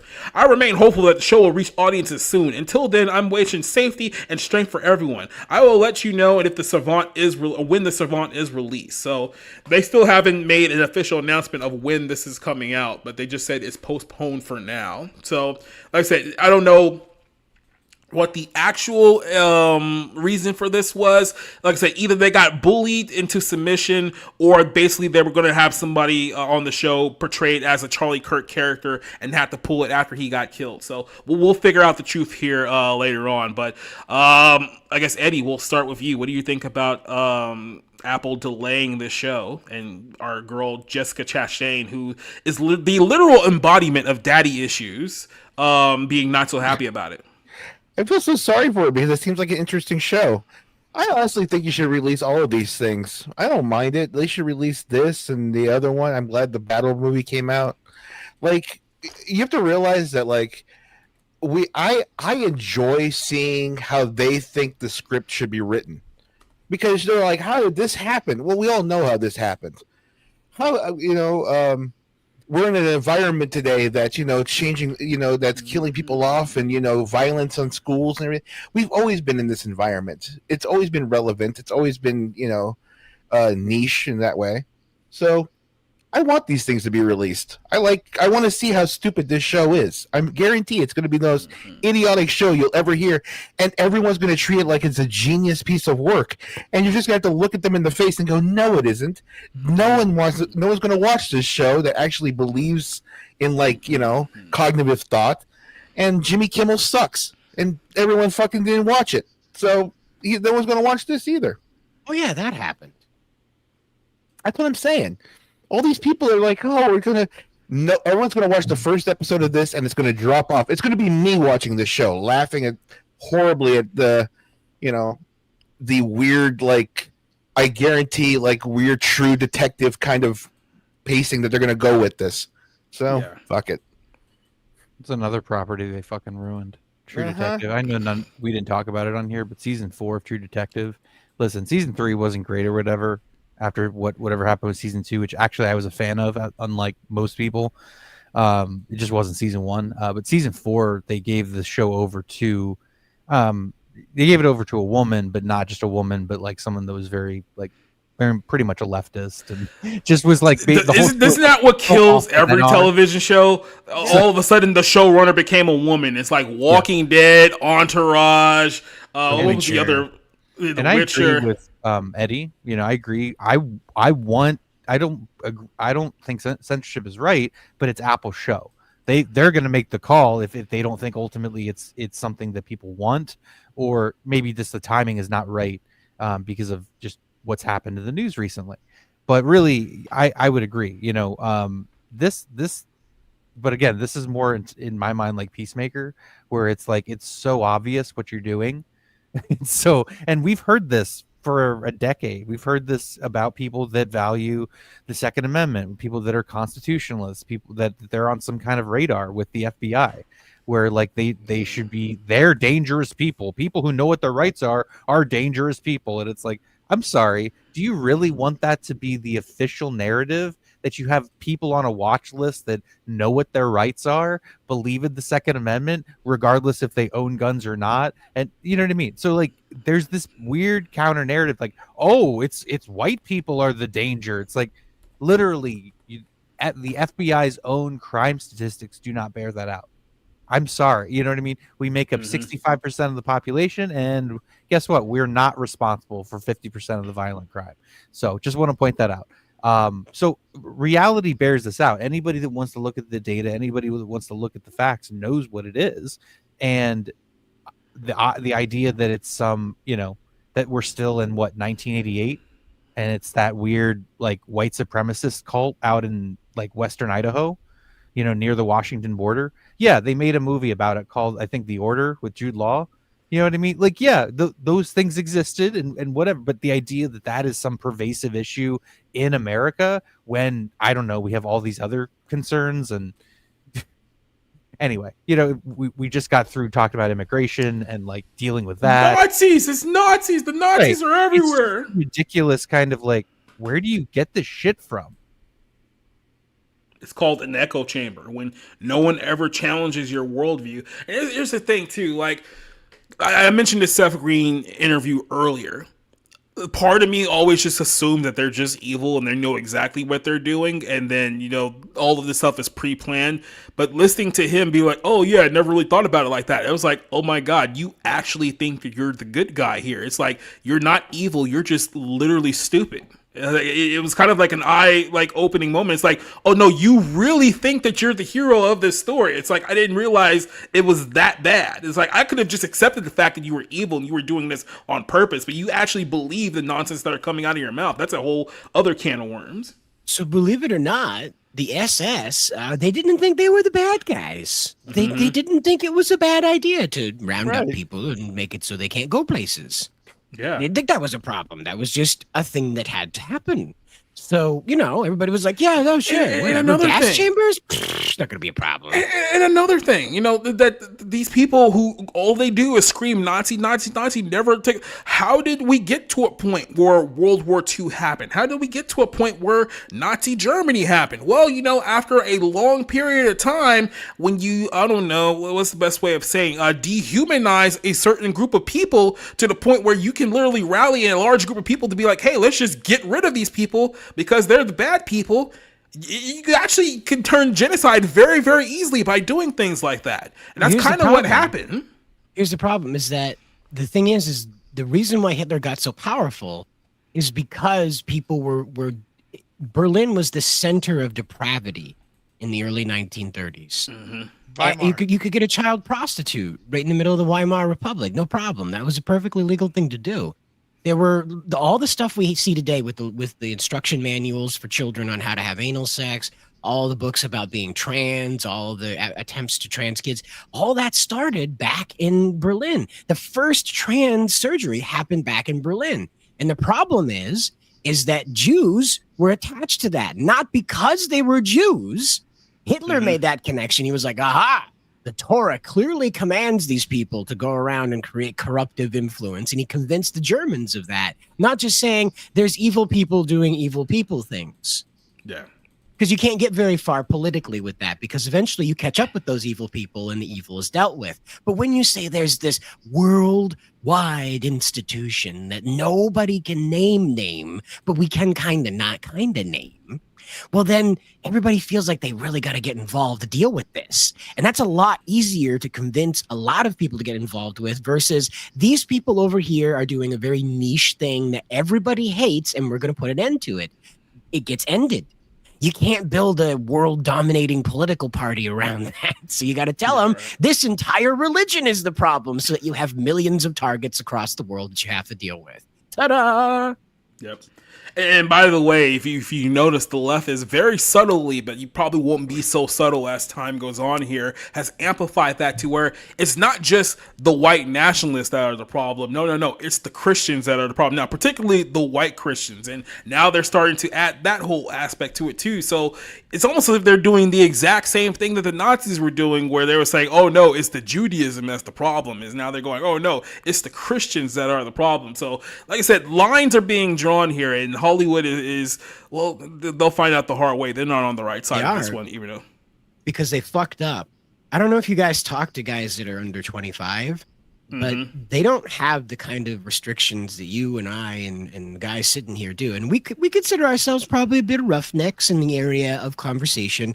These guys give zero fucks. They were brought up being browbeaten from just from the womb out, being browbeaten with all this crazy shit. So by the time they were 14, they were over all of it. They didn't give any shits about being called a racist, a Nazi. They love it. They said, if you think I am that, I will become that. Well, not only that, this is the consequence of murdering and smearing Charlie Kirk, who was the moderate in this situation. When people see you kill, murder, and then celebrate the death and then smear the moderate, they're like, okay, there's no incentive of being the moderate anymore. I'm just going to be the radical, because if you're going to kill me and smear me anyway, there's no point of me even pretending that we have any kind of common ground here. And so this is the problem with doing all of this, with what James Gunn has done, with what the Savant's done, is when you go creating these scenarios where you show people the world under the Nazis' control is very peaceful, but it has terrible little shadows here and there. People go, hold on. So a world where the Nazis run everything and there's only these little problems that can be solved with very rational conversations like let's not kill the blacks? Do you mean that's what I would have to worry about? Yeah. You know, and so they go, okay, I'm a Nazi. Sorry, James Gunn, you convinced me that the only argument I would have to make is don't kill black people and I would be a good person in this world. Okay, let's go. You know? Well, I mean, they always do say that Mussolini made the trains run on time, which I don't think actually was true. No, that was not true at all. No, the trains have never run on time in Italy. What I think is that bury the whole country there. It's not just the suggestion or the possibility that the villain in the Savant would end up being like some sort of Charlie Kirk type figure, which would just be so laughable. Because the man. I thought you were going to say. I thought you were talking about Italy still. So I thought you were going to say the possibility, Rick. The possibility. Oh, I missed a good one.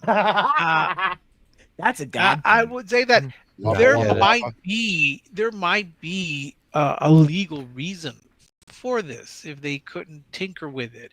If they were making too close a parallel between the potential villain in the series, and a Charlie Kirk type figure, or even someone like I don't know, like Ben Shapiro, Michael Knowles, one of those guys, they could potentially find themselves first off getting pushback because we already saw how a lot of people were losing their jobs because they were posting celebratory videos and making fools out of themselves. But they could also potentially put themselves up for lawsuits, defamation, trying to be trying to draw too much of a comparison. So there's all sorts of things. We don't know. But I think there has to be a certain point. Reading the Jessica Chastain's performance, and real quick, she gave the worst Best Actress performance in all history. That was just she should never have been nominated, let alone win for that horrible Eyes of Tammy Faye. But we have to consider that they don't ever consider villains to be anything other than these quote white males. They could have done a whole series where they're tracking down Islamic terrorists. They could have been tracking down. That's Islamic phobic. We can't do that anymore. You see, they could have been tracking down someone who was incensed by Black Lives Matter to the point where they were going around doing terrorism, but they can't. I don't know if they just see it that way, or they think that all siders are out there plotting to overthrow the government. I don't know. I am right now. With Power Rangers. And with Power Rangers AI, I know nothing about what you're talking about. I'm going to overthrow the government with AI Power Rangers. You heard it here, but tell no one, okay? With Gay Zorban, with Joe Gay Don Zorban. Yep, that's who it is. Played by Joe Don Riggs. Yeah. Joe Don Baker, the AI of Joe Don Baker, brought back for San Diego Comic-Con as Zordon. But yes, maybe they just genuinely believe this. They just, when they write, again, they don't understand allegory. They think they're doing some sort of allegory, but they're just too on the nose. If that's the case, we don't know. We don't know because we haven't seen the show. We may never see the show, and I personally will never see the show because A, I don't have Apple, and B, I have no interest in this show. One of the things that surprised me about the world of entertainment was when I discovered Hideki Tomino. Hideki, yeah, or Hideyoshi, whatever. Tomino, the creator of Gundam. And so when he was, because like you watch Gundam and you're like, oh, this guy clearly enjoys combat and enjoys like people thrusting themselves upon each other for the sake of proving who's greater. And then you find out that this guy hates every facet of human conflict and grew up at the tail end of World War II and then spent most of his childhood in the ruins of Imperial Japan. So this guy fucking hates conflict. When I found him initially, I was like, this guy can't be the creator of Gundam. The guy that created all these cool ass fucking robots that murder the shit out of everything they come across. That can't be right. And sure enough, he's the father of it all. And I was like, son of a bitch, how does a guy like that create cool ass shit like this? And then I realized it's called perspective. For him, these stories are cool as shit because he gets to tell the story that war fucking sucks with cool ass robots. And I was like, oh, I get it now. You get to tell people that war sucks because you experienced that shit and how bad it sucked. So you have a true to life experience of war being perceived as this glorious thing that you prove yourself through. So the characters say that shit, even though they're dying in the process of saying that shit. And it was amazing to me to finally realize that you can be this crazy leftist and come up with this really centered concept about conflict, about war in space with giant robots and big titties. So let's bring this all around here to our closer, because this is going to be where we're going to wrap up this conversation here. The movie came out this week, one battle after another, with Leonardo DiCaprio. I remember seeing the trailer for this a couple of months back and wasn't really feeling it. Like, I didn't really see much of an interest in this movie. And then the reviews came out, and the reviews were glowing from left-wing critics saying that, again, the same thing they were doing with the James Gunn. Oh, this is so timely. We need this truth. All of this like nonsense, right? It's like, okay, well, what's actually happening here in this movie? So the as far as the actual plot here of this film goes, this is, I can't remember, something Taylor. I don't remember. Candace Taylor, I think. Candace I'm sorry that I know that. But no, so she's, I guess, one of the leaders of this resistance movement that's in the film that I believe is called like the France 78 or something like that. French 75. French 75. Vince 75, that's the name of it, right? Yeah. And they're a far left radical group who, and like literally 20 seconds into this film, I saw Otay Mesa. I was like, oh God, I know where this is going. I'm from San Diego. I know all about Otay Mesa. But so they go into I guess an immigration ICE detention center, even though it's not technically ICE because it's supposed to be set further in the future, but to be honest, it's ICE. They go to a detention center. They free a bunch of illegals, talk about oppression, all this old nonsense. This woman, both, I guess, holds Sean Penn's character at gunpoint and arouses him to the point where he becomes obsessed with her for the next 2.5 hours of this movie. And then you fast forward a little bit of time, and there's kind of like this weird love triangle going on between her and Leonardo DiCaprio and Sean Penn. Even though it's not really a triangle, Penn's more obsessed, and Leo, I don't think you even realize he exists up until like the last 30 minutes of the movie where they finally do butt heads with one another. But this is all about, this group who, inspired by far leftist people, are comparing them to Antifa because they're supposed to be an anti-fascist group of individuals. It fast forwards a few years after a bank robbery gone wrong. They're living in a kind of like, was it Baja, California, or like Mexico, a town that they were living in? Baja. The Leonardo DiCaprio character? Yeah, remember after, like, when she They're in runs Mexico, I think. Yeah. I think it was in Baja. I want to say that I forget what they call the town, but they have a name for the town, and it's Batlock or something. Yeah, because there's a raid that happens, obviously, that separates I thought they lived out in the woods. Well, Baja is like that. Baja has like a lot of shady, but it's like the Maine of Southern California. Yeah, so Cider would be all there. Probably. Well, I don't know. I mean, stay away from the strippers. Maybe he'll have a good time. But that's you'll be all right. But so the whole thing is like, it's like what 16 something years later. This woman grows up with like her like biracial child that she allegedly has with Leo here, like in this scene. She's like a teenager now. Here she is. And then essentially she starts to follow in her mother's radical footsteps, and a whole thing kind of devolves into kind of three narratives happening at once, because the first act of the movie, the second act of the movie, and then the third act of the movie, they all feel, I don't know if you guys felt this way here too, they all felt like they were happening in three separate films. It's like the film never really gelled as a movie because the tones never actually matched up. Whatever one act kind of got like some steam going, it would like immediately shift over to like a different time period or a different scenario, and to me it never really felt like a congruent movie altogether. But I saw it, and when I saw this, because Christian Toto had saw it first, and then I saw all the reactions to it, so I went and saw this. And to me, this is probably where me and Rob are going to disagree. Rick and you guys can also chime in on this here too, is that of everything that we've talked about here tonight, I don't look at these movies as simply movies anymore. I look at these movies as essentially them trying to radicalize or push some kind of agenda to inspire something to happen here in the future. And it's easy to isolate it just from the sake of like one movie or one show, but like I said, we now talked about at least 4 of these all happening congruently at the same time tonight here. We talked about James Gunn's series, the Jessica Chastain one. I feel like I'm missing one even though we just talked about it. And then this one, which is all the same thing.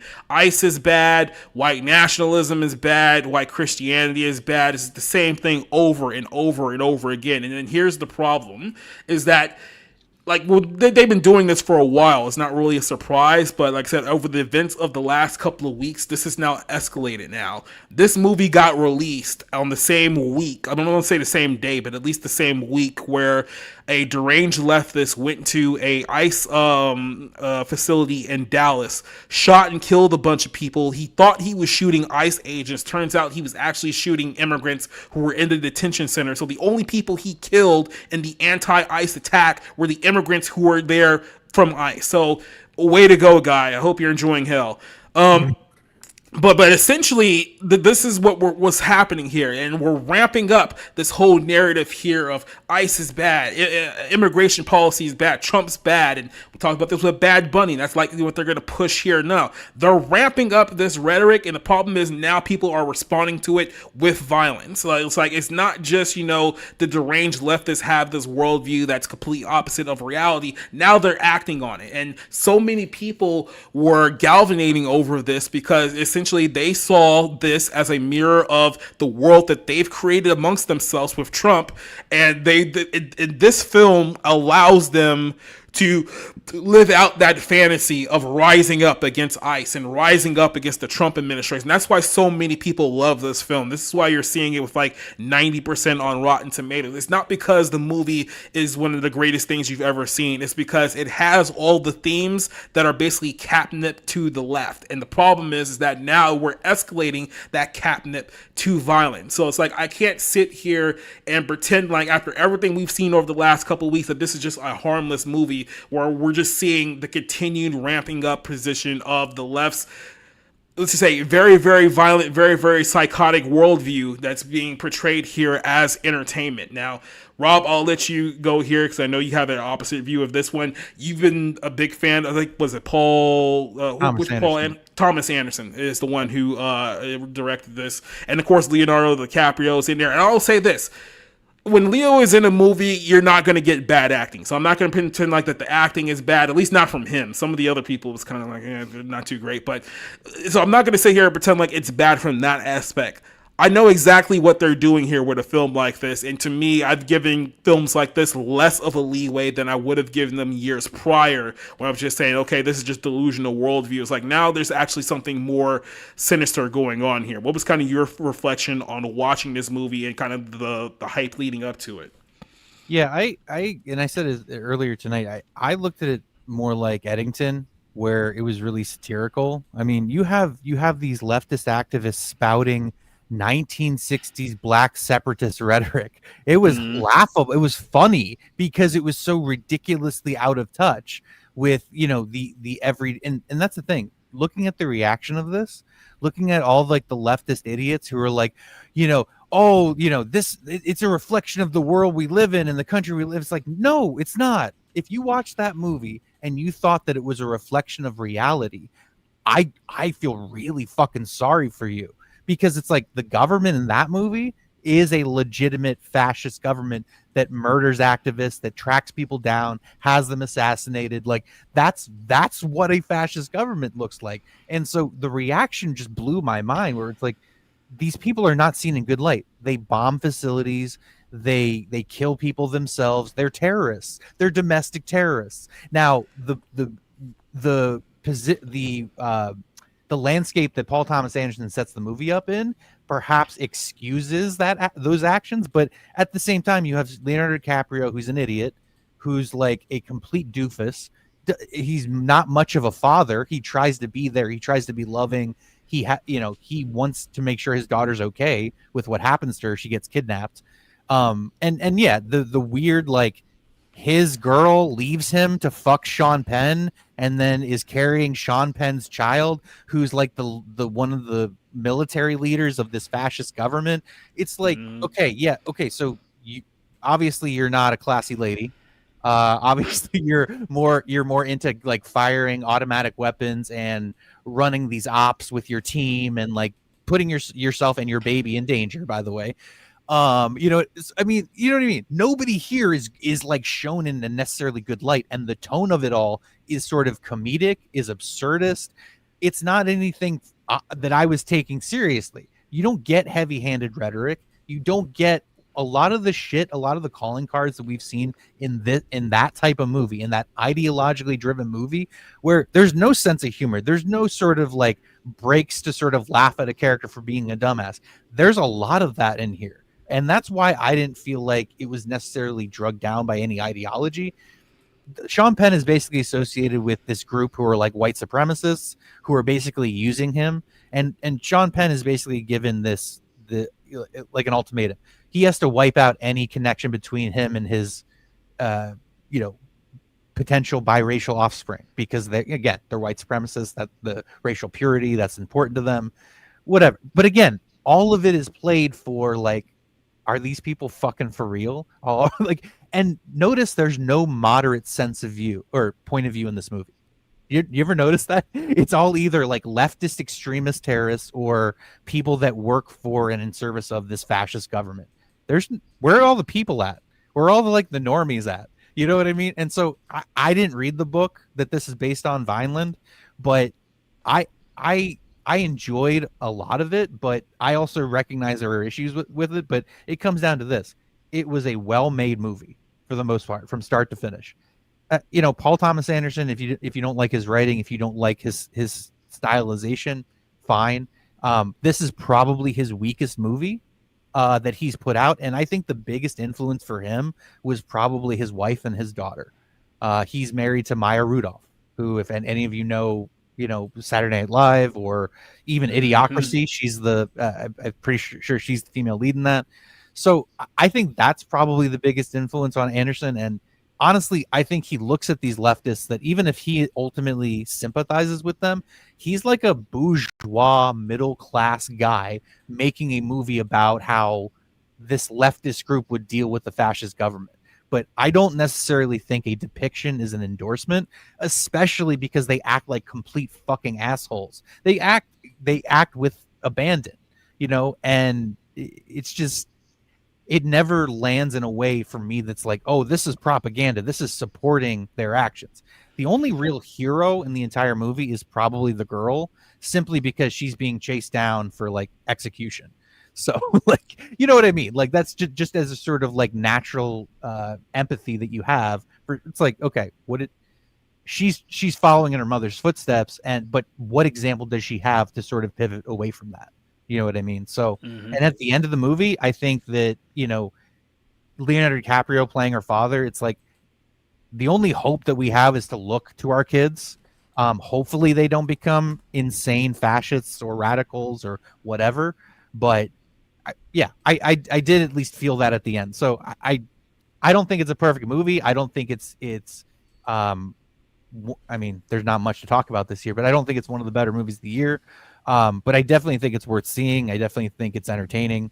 But again, I didn't take it that personally. I didn't see it as like a piece of leftist ideology or propaganda. Rick, I'll swing this one over to you here real quick. There was one point that, like I said, we've made this point here tonight, but this is kind of like the disconnect, right? Because again, we're looking at this as the left is a very bad portrayal of leftists, far leftists, right? But these people, the same people in this group, the reason why they're celebrating this is that they don't have the ability to view themselves as the bad guy. They don't see the behaviors of the people in this movie as bad, because in their minds it's like, well, they're going up against white supremacists. So if the white supremacists are in the movie, they're the bad guys, which means that anything that the protagonist does is good, even how morally repugnant they happen to be. So they don't have that ability to sit back and look at, this woman who's this psychotic revolutionary who's having this weird sexual tug of war between these two white dudes. And so they look at her as the figure of the revolution. That's kind of the whole meme of the pregnant woman firing the Gatling gun. That's literally what they see here in that film. They don't look at the deeper context of the film, and that's kind of the problem here with a lot of these viewers here. Even though they're supposed to be critics and they're supposed to be looking at these things, they don't look at the deeper issues of the story. They're just baseline Nazis in the movie, Nazis bad, black girl good, and that's all they see here with the film. Rick, what was your take on the reaction to this movie and the movie itself? Well, my take to the reaction is that it is rather unhinged. It seems every year there's always a movie that my fellow critics adore and worship and consider the second coming. This year it's one battle after another.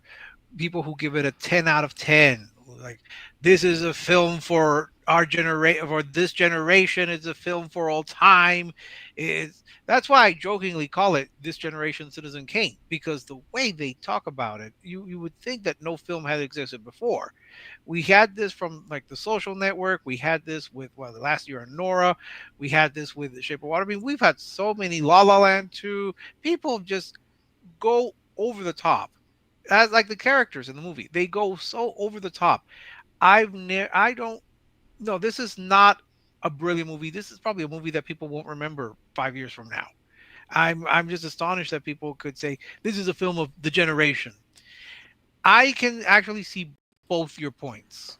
I think there are two moments when they do go more to what Jacob is talking about, the initial raid on the Not Ice facility, where they're rescuing all of these people, and then when they have what I think I put in my notes, when they're doing the Mexican crystal knock, when all of these the military lockjaw and all of his troops are storming through this village or city, and they're just grabbing all the people, and all the migrants are being shuttled around, and it's interesting. I don't think, they don't really tackle any other migrants. It's just Hispanics. I mean, they don't have all those Chinese that are hiding up in Maine. So I can see why people on the left, if you want to say that, celebrate this film and think, oh, you see, we are like the French 75. We would rescue the people from the facilities. They probably see themselves as being like the Mexican Underground Railroad. They think, like I said, this is another problem with this. This is the problem. They see themselves as the Marvel superheroes of the story. Jacob, here's the thing, and here's where I agree with Rob. They are being fools. The French 75 are not celebratory. I don't see them as celebratory. They are screaming nonsense at times. When you hear Perfidia and where you hear the Jungle Lady, and I'm not going to use her full term, when she's screaming about this is what Black Power looks like, this is what Right. she just, how do you take that seriously? Like, yes. that's such a joke. Yes, but here's the thing, though. There are people. Jacob, I'm going to speak for right now. Yep. Jacob, hurry up. Well, I'm trying, but every time I try to make a point, you want to jump in. You can talk now. No one's talking. Well, good. Thank you. All right. She comes across as foolish. Perfidia comes across as really foolish when she's screaming. I wrote down in my notes, I find her funny in her Black Power nonsense and the power that her vajayjay has over all of these men. I mean, how is this woman so powerful? I think French 75 looks as comically foolish as the Christmas Adventurers Club. This is all supposed to be exaggerated, and it's all supposed to be silly. I don't take either group seriously in French 75's pretensions of liberation, when they're going on about they're going to free all these people and run around. They're not realizing they're human smugglers. All right, that's what they're doing. When they're running around and trying to hide all these people and making them go down the Mexican Underground Railroad, they're not freeing them. They are smuggling them. They're foolish. The Christmas Adventurers Club with their nonsensical Hail Saint Nick. Well, you almost expect them to say Hail Satan, but they say Hail Saint Nick, and how they have to knock the password is, or the knock is Jingle Bells. They all look foolish, and it's interesting. I cannot join the Christmas Adventurers Club because my mother's not native born, so I'm excluded. It's just exaggerated, cartoonish.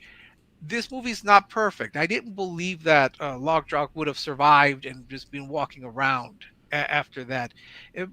Interesting chase. I mean, it was good. It wasn't like, oh, this is a turning point in cinematic history.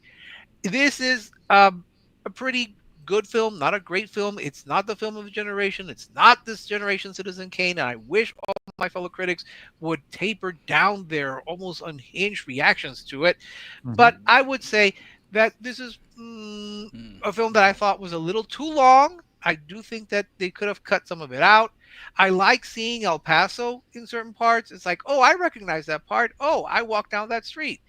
But I think people are seeing too much into this. If they're celebrating French 75, they're fools.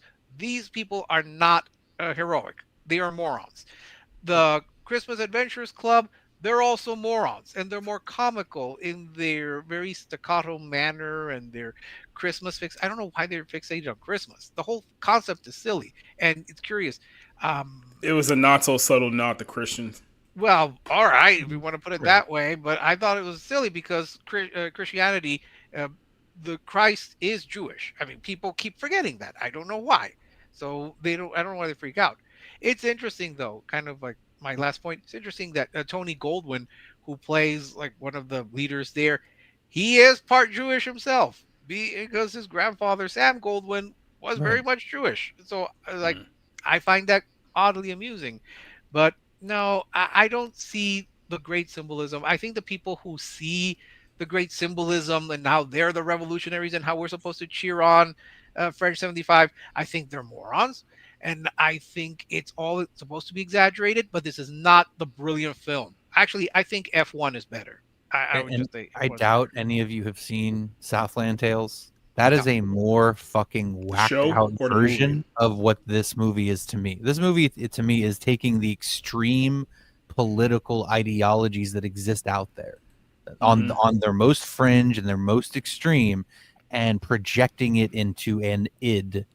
Taking the id of America in that extreme So fashion and projecting it, because it's nobody in here. No, none of the characters look good, or you know what I mean, are heroic in their actions again, except for maybe the girl. Well, I would so say hold maybe on. Sergio Saint Carlos or whatever his name was. I liked him because he was just so perfectly zen, no matter what was going on. I guess it's that training.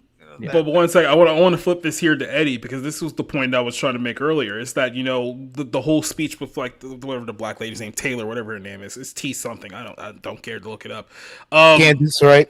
Well, yeah, Candace Owens. We'll just call her that. When she's making that spiel, like, it sounds ridiculous to someone who's not in that circle, right? Someone who doesn't consume this. But for people who are, that does not sound ridiculous to them. I think we talked about this last week or 2 weeks ago about the whole Killmonger thing. I might have actually cut that from the show, but it was the whole concept of Michael B. Jordan made a comment where that a lot of people tend to agree with, that, oh, Killmonger wasn't the bad guy in the film. He was just the misunderstood hero, right? Forget the whole narrative that he literally wanted a race war and kill white children. In their aspect, that he was the bad guy. I mean, he was the good guy, right? There are people out there that actually think that Killmonger was the hero in the story, despite all of the evil stuff that was attached to it. Like I said, there's a disconnect here between the normal people and the psychopath. So what we look at as ridiculous, no one would believe it. No, there are a lot of people who do buy into this, and to them, it's not ridiculous, which is why they're ranting and raving about this, because they live in a completely different world of the rest of us. And that's kind of where we're at right now. But Eddie, what is your take on the Otay Mesa Suicide Squad here? I think honestly, it's kind of weird because I identified really well with the girl. I kind of identify with Leo too because he kind of reminds me of me. But I identify with the girl because I grew up in this kind of a family where it's like all revolutionary. I have a president in my family. It's all revolutionaries. It's all politicals, and even when you came to the United States, they brought all of that leftist ideology with them. All my family is communists.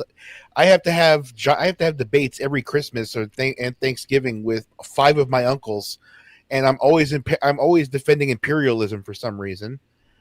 Like the people who are going to watch this who are like my family are going to they're going to love this, but this is not going to allow they're not going to go off and do anything crazy over this. They're going to just be, oh, this is a really fun movie. I really liked it and everything. And I kind of liked it too.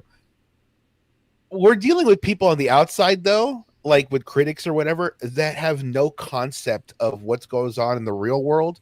And so when you have them like watch things like this and they get to vicariously live out the boring college life that they thought wearing pink hat, remember pink hats, the pussy hats, and they thought going through all that was like their version of this. They're the real revolutionary radicals and everything else. And no, you guys wore a bunch of pink hats. These people are actually shooting people in the face. So like, I don't know. I liked the movie. I thought it was a really well made movie. I thought it was kind of like everyone else. I thought it was really long.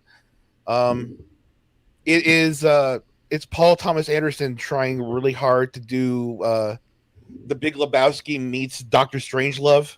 Mm-hmm. Yep. And you know, I kind of liked it. I know exactly the joke in The Big Lebowski. The entire concept came to him from. It's that joke where it's him and the woman, Juliette Lewis, I want to say, laying in the bed. He goes, "Hey, remember the Seattle Six? Yeah, I was one of them. Me and six guys." That's Leonardo DiCaprio. Leonardo DiCaprio is like the embodiment of just Jeff Lebowski trying to figure out how to meet up with the rest of the Seattle Six. So it's just like, he's the best thing about it in terms of humor and comedy. He keeps it going because he's fucking stoned out of his mind and he doesn't know what to do. And those are the normies that you're supposed to. I think if normies are going to watch this movie, they're going to identify with Leo more than they identify with Candace or they identify with Sean Penn. And the people who are crazy anyway, of course, they're going to identify. But these people like the crazy people, they were going to shoot people over the Savant. Because what's her name? Charlene, you know, like they just need to come up with another fucking reason. Yeah, they need to come up with another fucking reason. So Eddie, this is in your blood. So because I was gonna say I've lived around these people. Okay, now I'm talking Pacific Northwest and Antifa and whatever. But yeah. I lived around these people for a decade, and maybe when I was a young man, and I say maybe because I don't think I would have ever agreed to some of this shit that they actually believe. But like, you know, I was open to ideas. I was open to at least kicking around ideas and understanding things and understanding different perspectives. And it's like the further you go down that rabbit hole, it's just like you just realize how many deranged people exist. And it's like they just want an excuse to shoot people. And you can call it racism. You can call it whatever you want. The label you want to put on it. You're just you're justifying wanting to murder somebody because you created reason. Now, whatever, you may have a genuine disagreement with them. It may get heated, but it's like I've seen it happen way too many times. I saw it in fucking, I don't remember what specific year it was. I'm pretty sure during the pandemic. It might have been 2019, but this guy got shot in Portland wearing a MAGA hat. He was assassinated, and the guy that shot him ran from the scene, got in his car, drove up not fucking 15 miles away from me in Lacey, Washington. Was shot by police when he went into his car to retrieve a weapon. So like these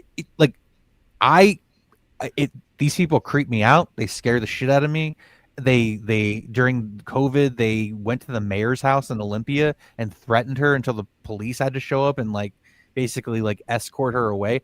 Like I've seen ugly, and this is small time stuff. Basically, I've seen this behavior, and I know what these people are like, which is what allowed me to laugh my fucking ass off at multiple times because these people are, at least in my view, were absolutely lampooned because they are a joke.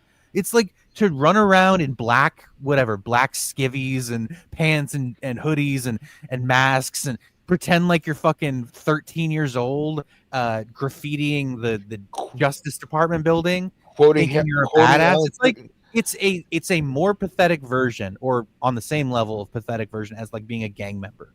You know what I mean? That's what we're talking about here. It's like you're playing a fantasy, that sticking it to the man, because again, you have not moved past 1960s activist tendencies. Like that's how pathetic all of this is. And so I think all of that is true. In the end, you have hope for your kids. You hope they get it. You hope they have a better head on your shoulders than you did in terms of Leo's character. But like, what a fucking joke this is. The last 60 years. Look at who we are. Look at what we've done. But it's curious that they that the people who are reviewing this and just loving it, they Mhm. truly see that, they truly believe that all the, they truly believe that there's going to be this kind of crystal knock type situation, or that it already has happened, or that it's going to happen under, the fascist regime we live in. This is probably a reason why they're so passionate about this movie and going into very bizarre glee about, oh, this is the greatest film of our time and all of this nonsense, because they somehow imagine that this is the way we are right now. It's not. It's nowhere near what's going on. And I'm just, they're living out, I think Eddie was suggesting, it was living out vicariously, or maybe Rob was, they're living out vicariously through this, their ideas, but it's not based on reality. This is all just exaggerated farce and fantasy. Particularly, again, I was laughing at French 75. I was not thinking, oh, these are great people that I like. I thought these people are just generally stupid. And we already know that the Adventurers, the Christmas Adventurers Club, they are already stupid. So I don't have to take them serious. So I'm not taking either of these people serious. And I just want to point this out. Like Leo, I thought was good, and Benicio del Toro was funny here and there. Like people talking about how like everybody in this movie deserves to get nominated. I'm like, it was forgettable performances for the most part across the board. Like Leonardo DiCaprio was good. I thought Sean Penn was good. Like I didn't necessarily love their characters or their writing for their characters, but it was just like, okay, this is what the movie is. I accept it for what it is. But I mean, think the about it. idea that there's a lot of really good supporting, was like kind of No, nonplussed. I wasn't that impressed with Sean Penn. I thought DiCaprio was fun, and I actually preferred Del Toro over Sean Penn. But think about it: the nunnery is the sisters of brave beavers. You don't take something like that seriously. All Right. these This is my whole revolutionary point. nuns. Like, yeah, they're trying to help her. Like they're competent in the way that, oh, they're trying to help this girl like escape or hide. And but almost every other person, and even them with the name and everything, it's just like, you're joking, right? Like, I know too much about the 1960s. I know too much about these groups. I know too much about this stuff where you're talking about black pussy magic. It's just like, this is a joke. I'm sorry. I understand what Jacob's talking about. The whole like the rhetoric of like the subversive groups and how they talk to and about each other, but I'm sorry, it's just too fucking like, it's too absurdist to take that seriously. Now maybe you're right. Maybe those people are like so self-serious and take themselves so seriously that that's just what it is. But for me, man, that just made me laugh my ass off because it's so ridiculous. I will say that, like, when I was watching, because I'm not anywhere in the bad parts of my life anymore. I'm actually living pretty neat.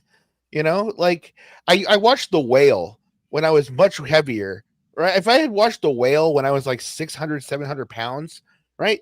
It would have affected me more than when I was like going to the gym every day and losing weight, right?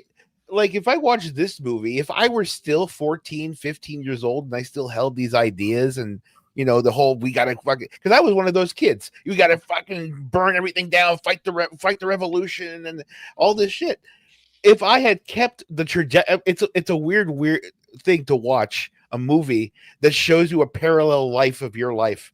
Because I saw it and I went, if I had stuck the trajectory and just stayed pissed off my entire 20s and everything else, I would have ended up like this. I would have ended up like Leonardo DiCaprio. I mean, I'm a stoner now, doing nothing, but I would have ended up a stoner fucking trying to run away from the cops. I saw Fight Club when I was 10. How funny it is that in the midst of all of this chaos and the crystal knock going on, he can't, or that afterwards, he cannot remember the code words because his brain is so fried, and he admits it, and he gets into what something that we actually relate to, having to argue with the person on the phone to let him through, and actually asking to speak to his like superior supervisor. Calls him a fucking retard. Yes, that was good. That was just hilarious. Josh, the comrade Josh or whatever, and he thought that was stupid. I just want to know what time it is. Yes.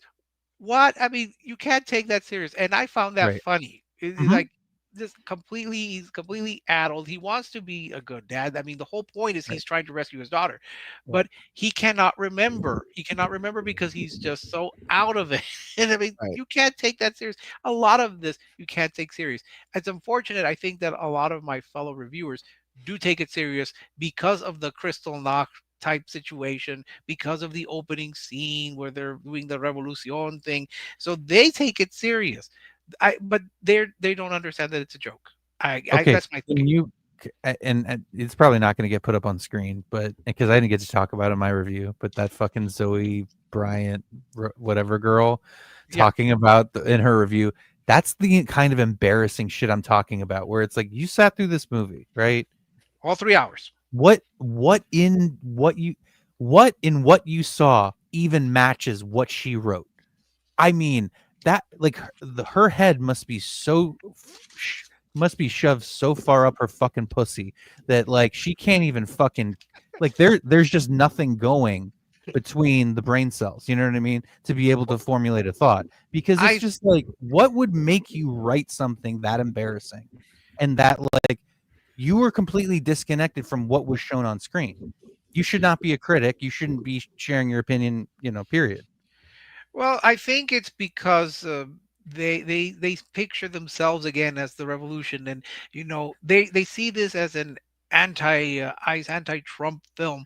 I don't think it is. I think it makes fun of everyone, but they see it, and so anything that is anti-Trump, anti-ICE, they will embrace it the same way they embraced the whole Jimmy Kimmel kerfuffle, only to end up not watching the show because they saw it like the one day he came back, and then the ratings went back down the way they've always been. Yeah. I don't understand them, but I'm less interested in how they think that this is great than it is about how this is the film of our generation. This is a film that will stand the test of time, that people will study. I mean, calm down. This is why people are going to hate it in the future. See, like if you just let people discover things on their own and treat it honestly, it has a much better chance of surviving long term instead of beating people over the head. Like, remember Sinners? The problem with Sinners is that, and look, maybe Jacob's right. Maybe it really isn't that bad. But the scene where you show the past, present, and future influence on popular music, just that choice, being a director and choosing to do that, you just like that was a walk out of the theater moment. That was an absolute walk out of the theater moment. So I thought it was the most pretentious, nonsensical scene. And look, they were talking about Sinners the way they're talking about One Battle After Another. They were just so rhapsodic, and it's brilliant, a turning point in cinema. And I'm thinking, really? This is what you think is like your new Citizen Kane? Yes. Okay. No, they put up on the screen. Oh boy. You're a mute, Jacob. You're a mute, Jacob. Because everything that has an ounce of like pro-black somewhere written into the film, they're gonna over celebrate just to show how not racist they are, unlike all the white nationalist people. But yeah, this was Zoe Bryant's review of One Battle After Another. 5 stars, by the way.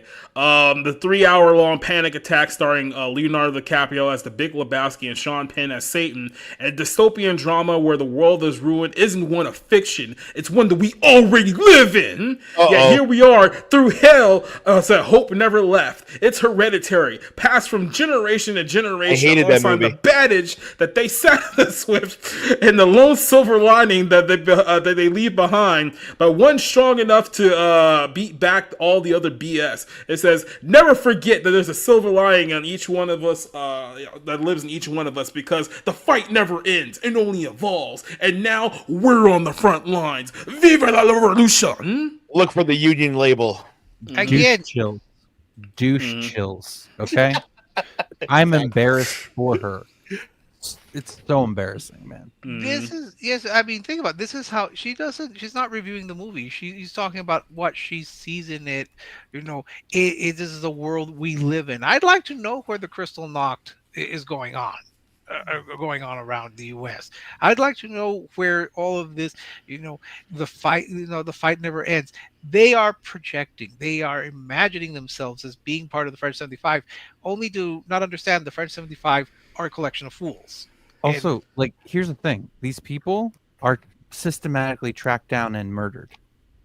Like that's what okay, to activists that are actually like successful, which there aren't that many of them. Right. Like back in this, like that's what happened to them, is that, you didn't necessarily hear about it all the time outside of a few, famous cases, but they were eliminated because the FBI hates competition.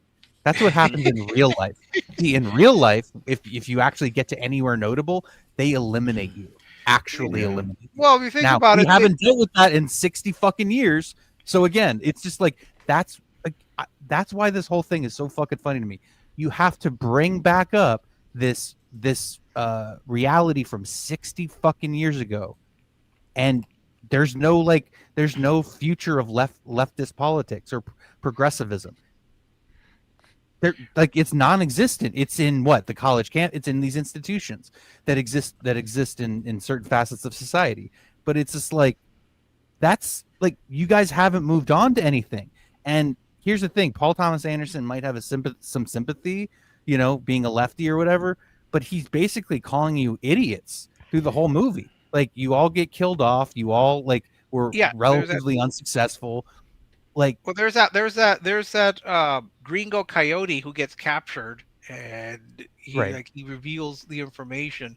But I found it funny. I don't know if you caught it, Rob, that the movie that Bob is watching before he gets the call is the Battle of Algiers. So there weren't that many people in the screening I went to, but I actually burst out laughing when it's like the movie he's watching is Battle of Algiers, because I imagine that's how they see themselves. They're right. Brave resistance fighters overcoming a fascist, evil. Good. I hope Leonardo DiCaprio does manage to kick the French out of Algeria. I'll give him that. I will hope that he gets kicked them out of Algeria.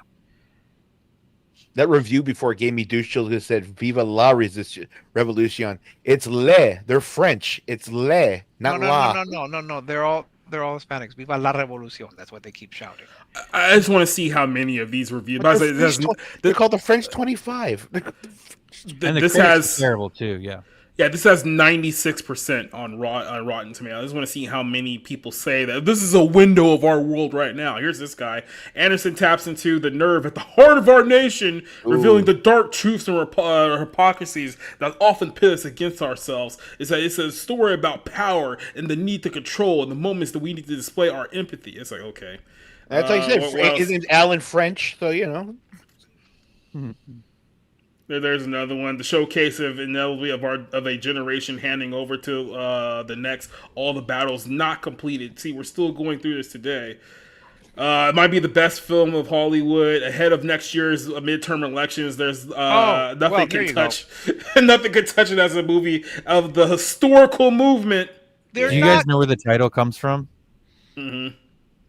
It's the Weather Underground. This is what I mean. It's like, how do you have a title like One Battle After Another, which is referenced, or which is attributed to the Weather Underground, for it to not be a tongue-in-cheek kind of title. And here's the thing: the Weather Underground ultimately failed. The Symbionese Liberation Army, they're only remembered for kidnapping Patty Hearst and the Stockholm Syndrome.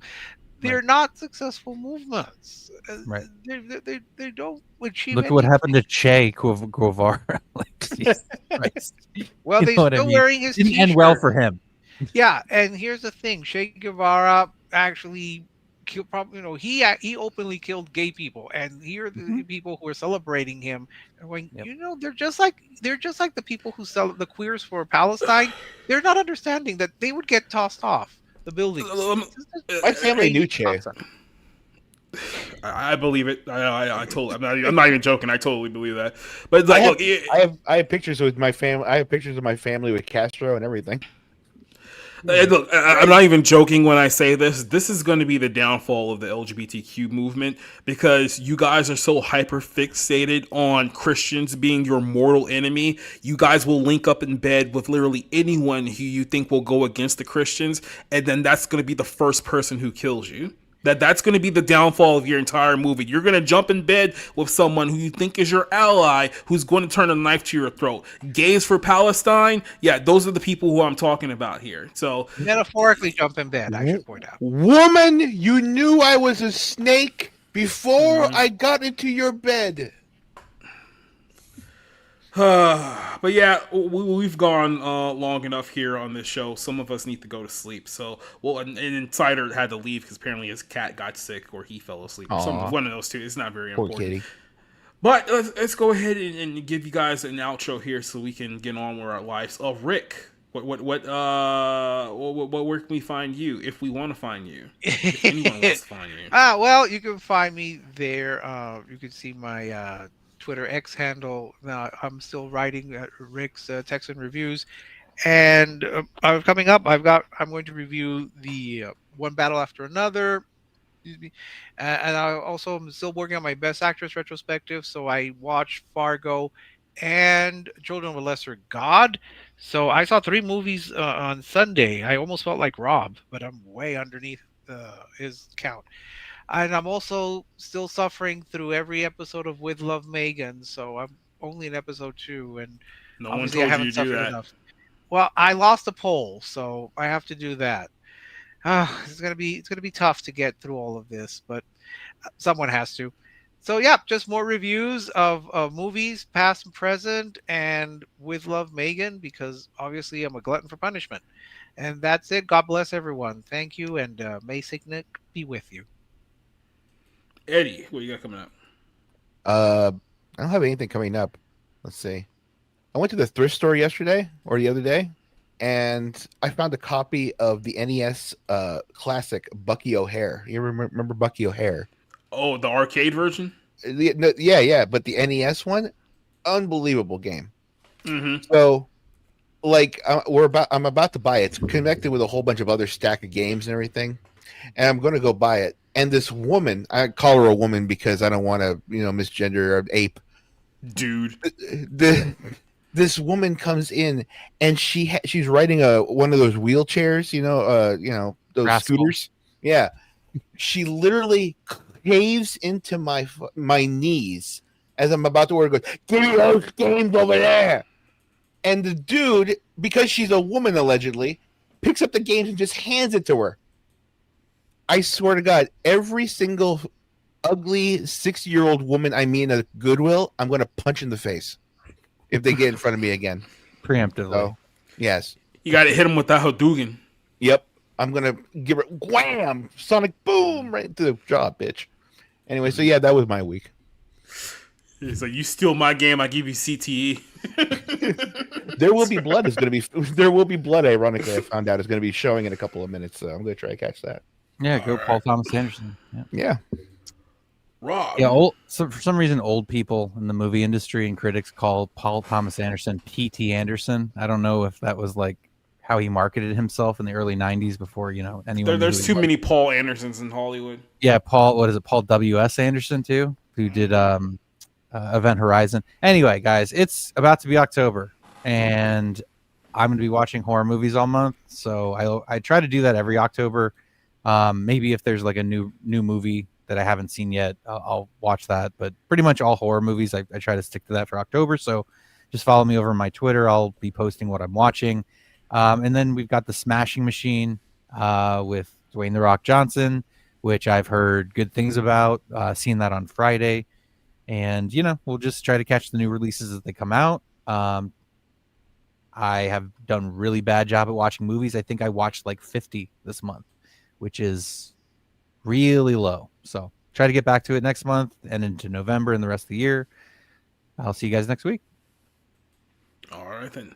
Letting you guys know what I got coming up here. So if you guys have checked out my site, let me go ahead and pull this up here just for a quick little second here. I have been updating things with the site over the last week. I still got a little bit of stuff left to go, but all of our bar rooms, all of our Bible lenses, and if you guys have noticed, I been sitting on quite a few reviews over the last several months. I hadn't posted a review, I think, since like April. So I had essentially 20-something reviews that I finally got around to publishing over the course of the last couple of days. So all the films that I've sat through on the course of the last few months are all sitting here. Most of them bad. Couple of them kind of decent, but most of them bad. And yeah, here you can all check them out here, societyreviews.com. You can check out a lot of things. There's some things I'm going to be adding here, but like I said, I'm still in the process of getting some things uploaded and updated. So it's going to be a slow grind, but it's getting there. So hopefully it'll be back to fully functional for the next couple of weeks here. Do have the Bible ends coming up on Sunday. I'm still trying to figure out which time I'm going to go with it. So we're going to stick with 7 o'clock for next one. It's going to be 7 o'clock, but I might move it up a couple of hours, maybe somewhere like 4 or 5, somewhere within that time frame in the next couple of weeks. But I think we're going to keep it over on a Sunday is there. Then Tuesdays, this show's not going anywhere. It's going to be same time, same place with all these people here. So we have been running a little bit long here, so we'll go with a short intro. But before we go with a short intro, let's watch just a little bit of Bucky O'Hare here, and you can blame Eddie for bringing this up because this is all his idea in the first place. Why is this game okay on the NES version? It costs $180. That's what I was going to Goodwill to spend. Yeah. And this fucking. Ugh. I'm old enough to remember playing this at an arcade in the 90s. This game is awesome. Mm-hmm. And the story was cool too. Yeah. Okay, real quick before we get out of here. Does anyone remember a little place called Wonderland? Did you guys have this where you grew up? It was literally a 5-cent arcade that existed in the 90s. Oh, cool. Yeah, So we had you guys what was it, Aladdin's Castle or something in the mall. Yeah. That was a chain, I think. Yeah, it was like a massive straight up like arcade. I'm talking about like one of these like weird Japanese like pinball arcades they got now. It was a straight up arcade, and you paid like nickels to play all these games. It was like this, Street Fighter, Mortal Kombat, all that good stuff, WWF, WrestleMania. So yeah, clearly went out of business a long time ago, but I do miss those type of things. Yep. If only someone can bring them back. But until then, adios, goodbye, and good night. Do I still have this? Oh, yeah. Good night, everyone.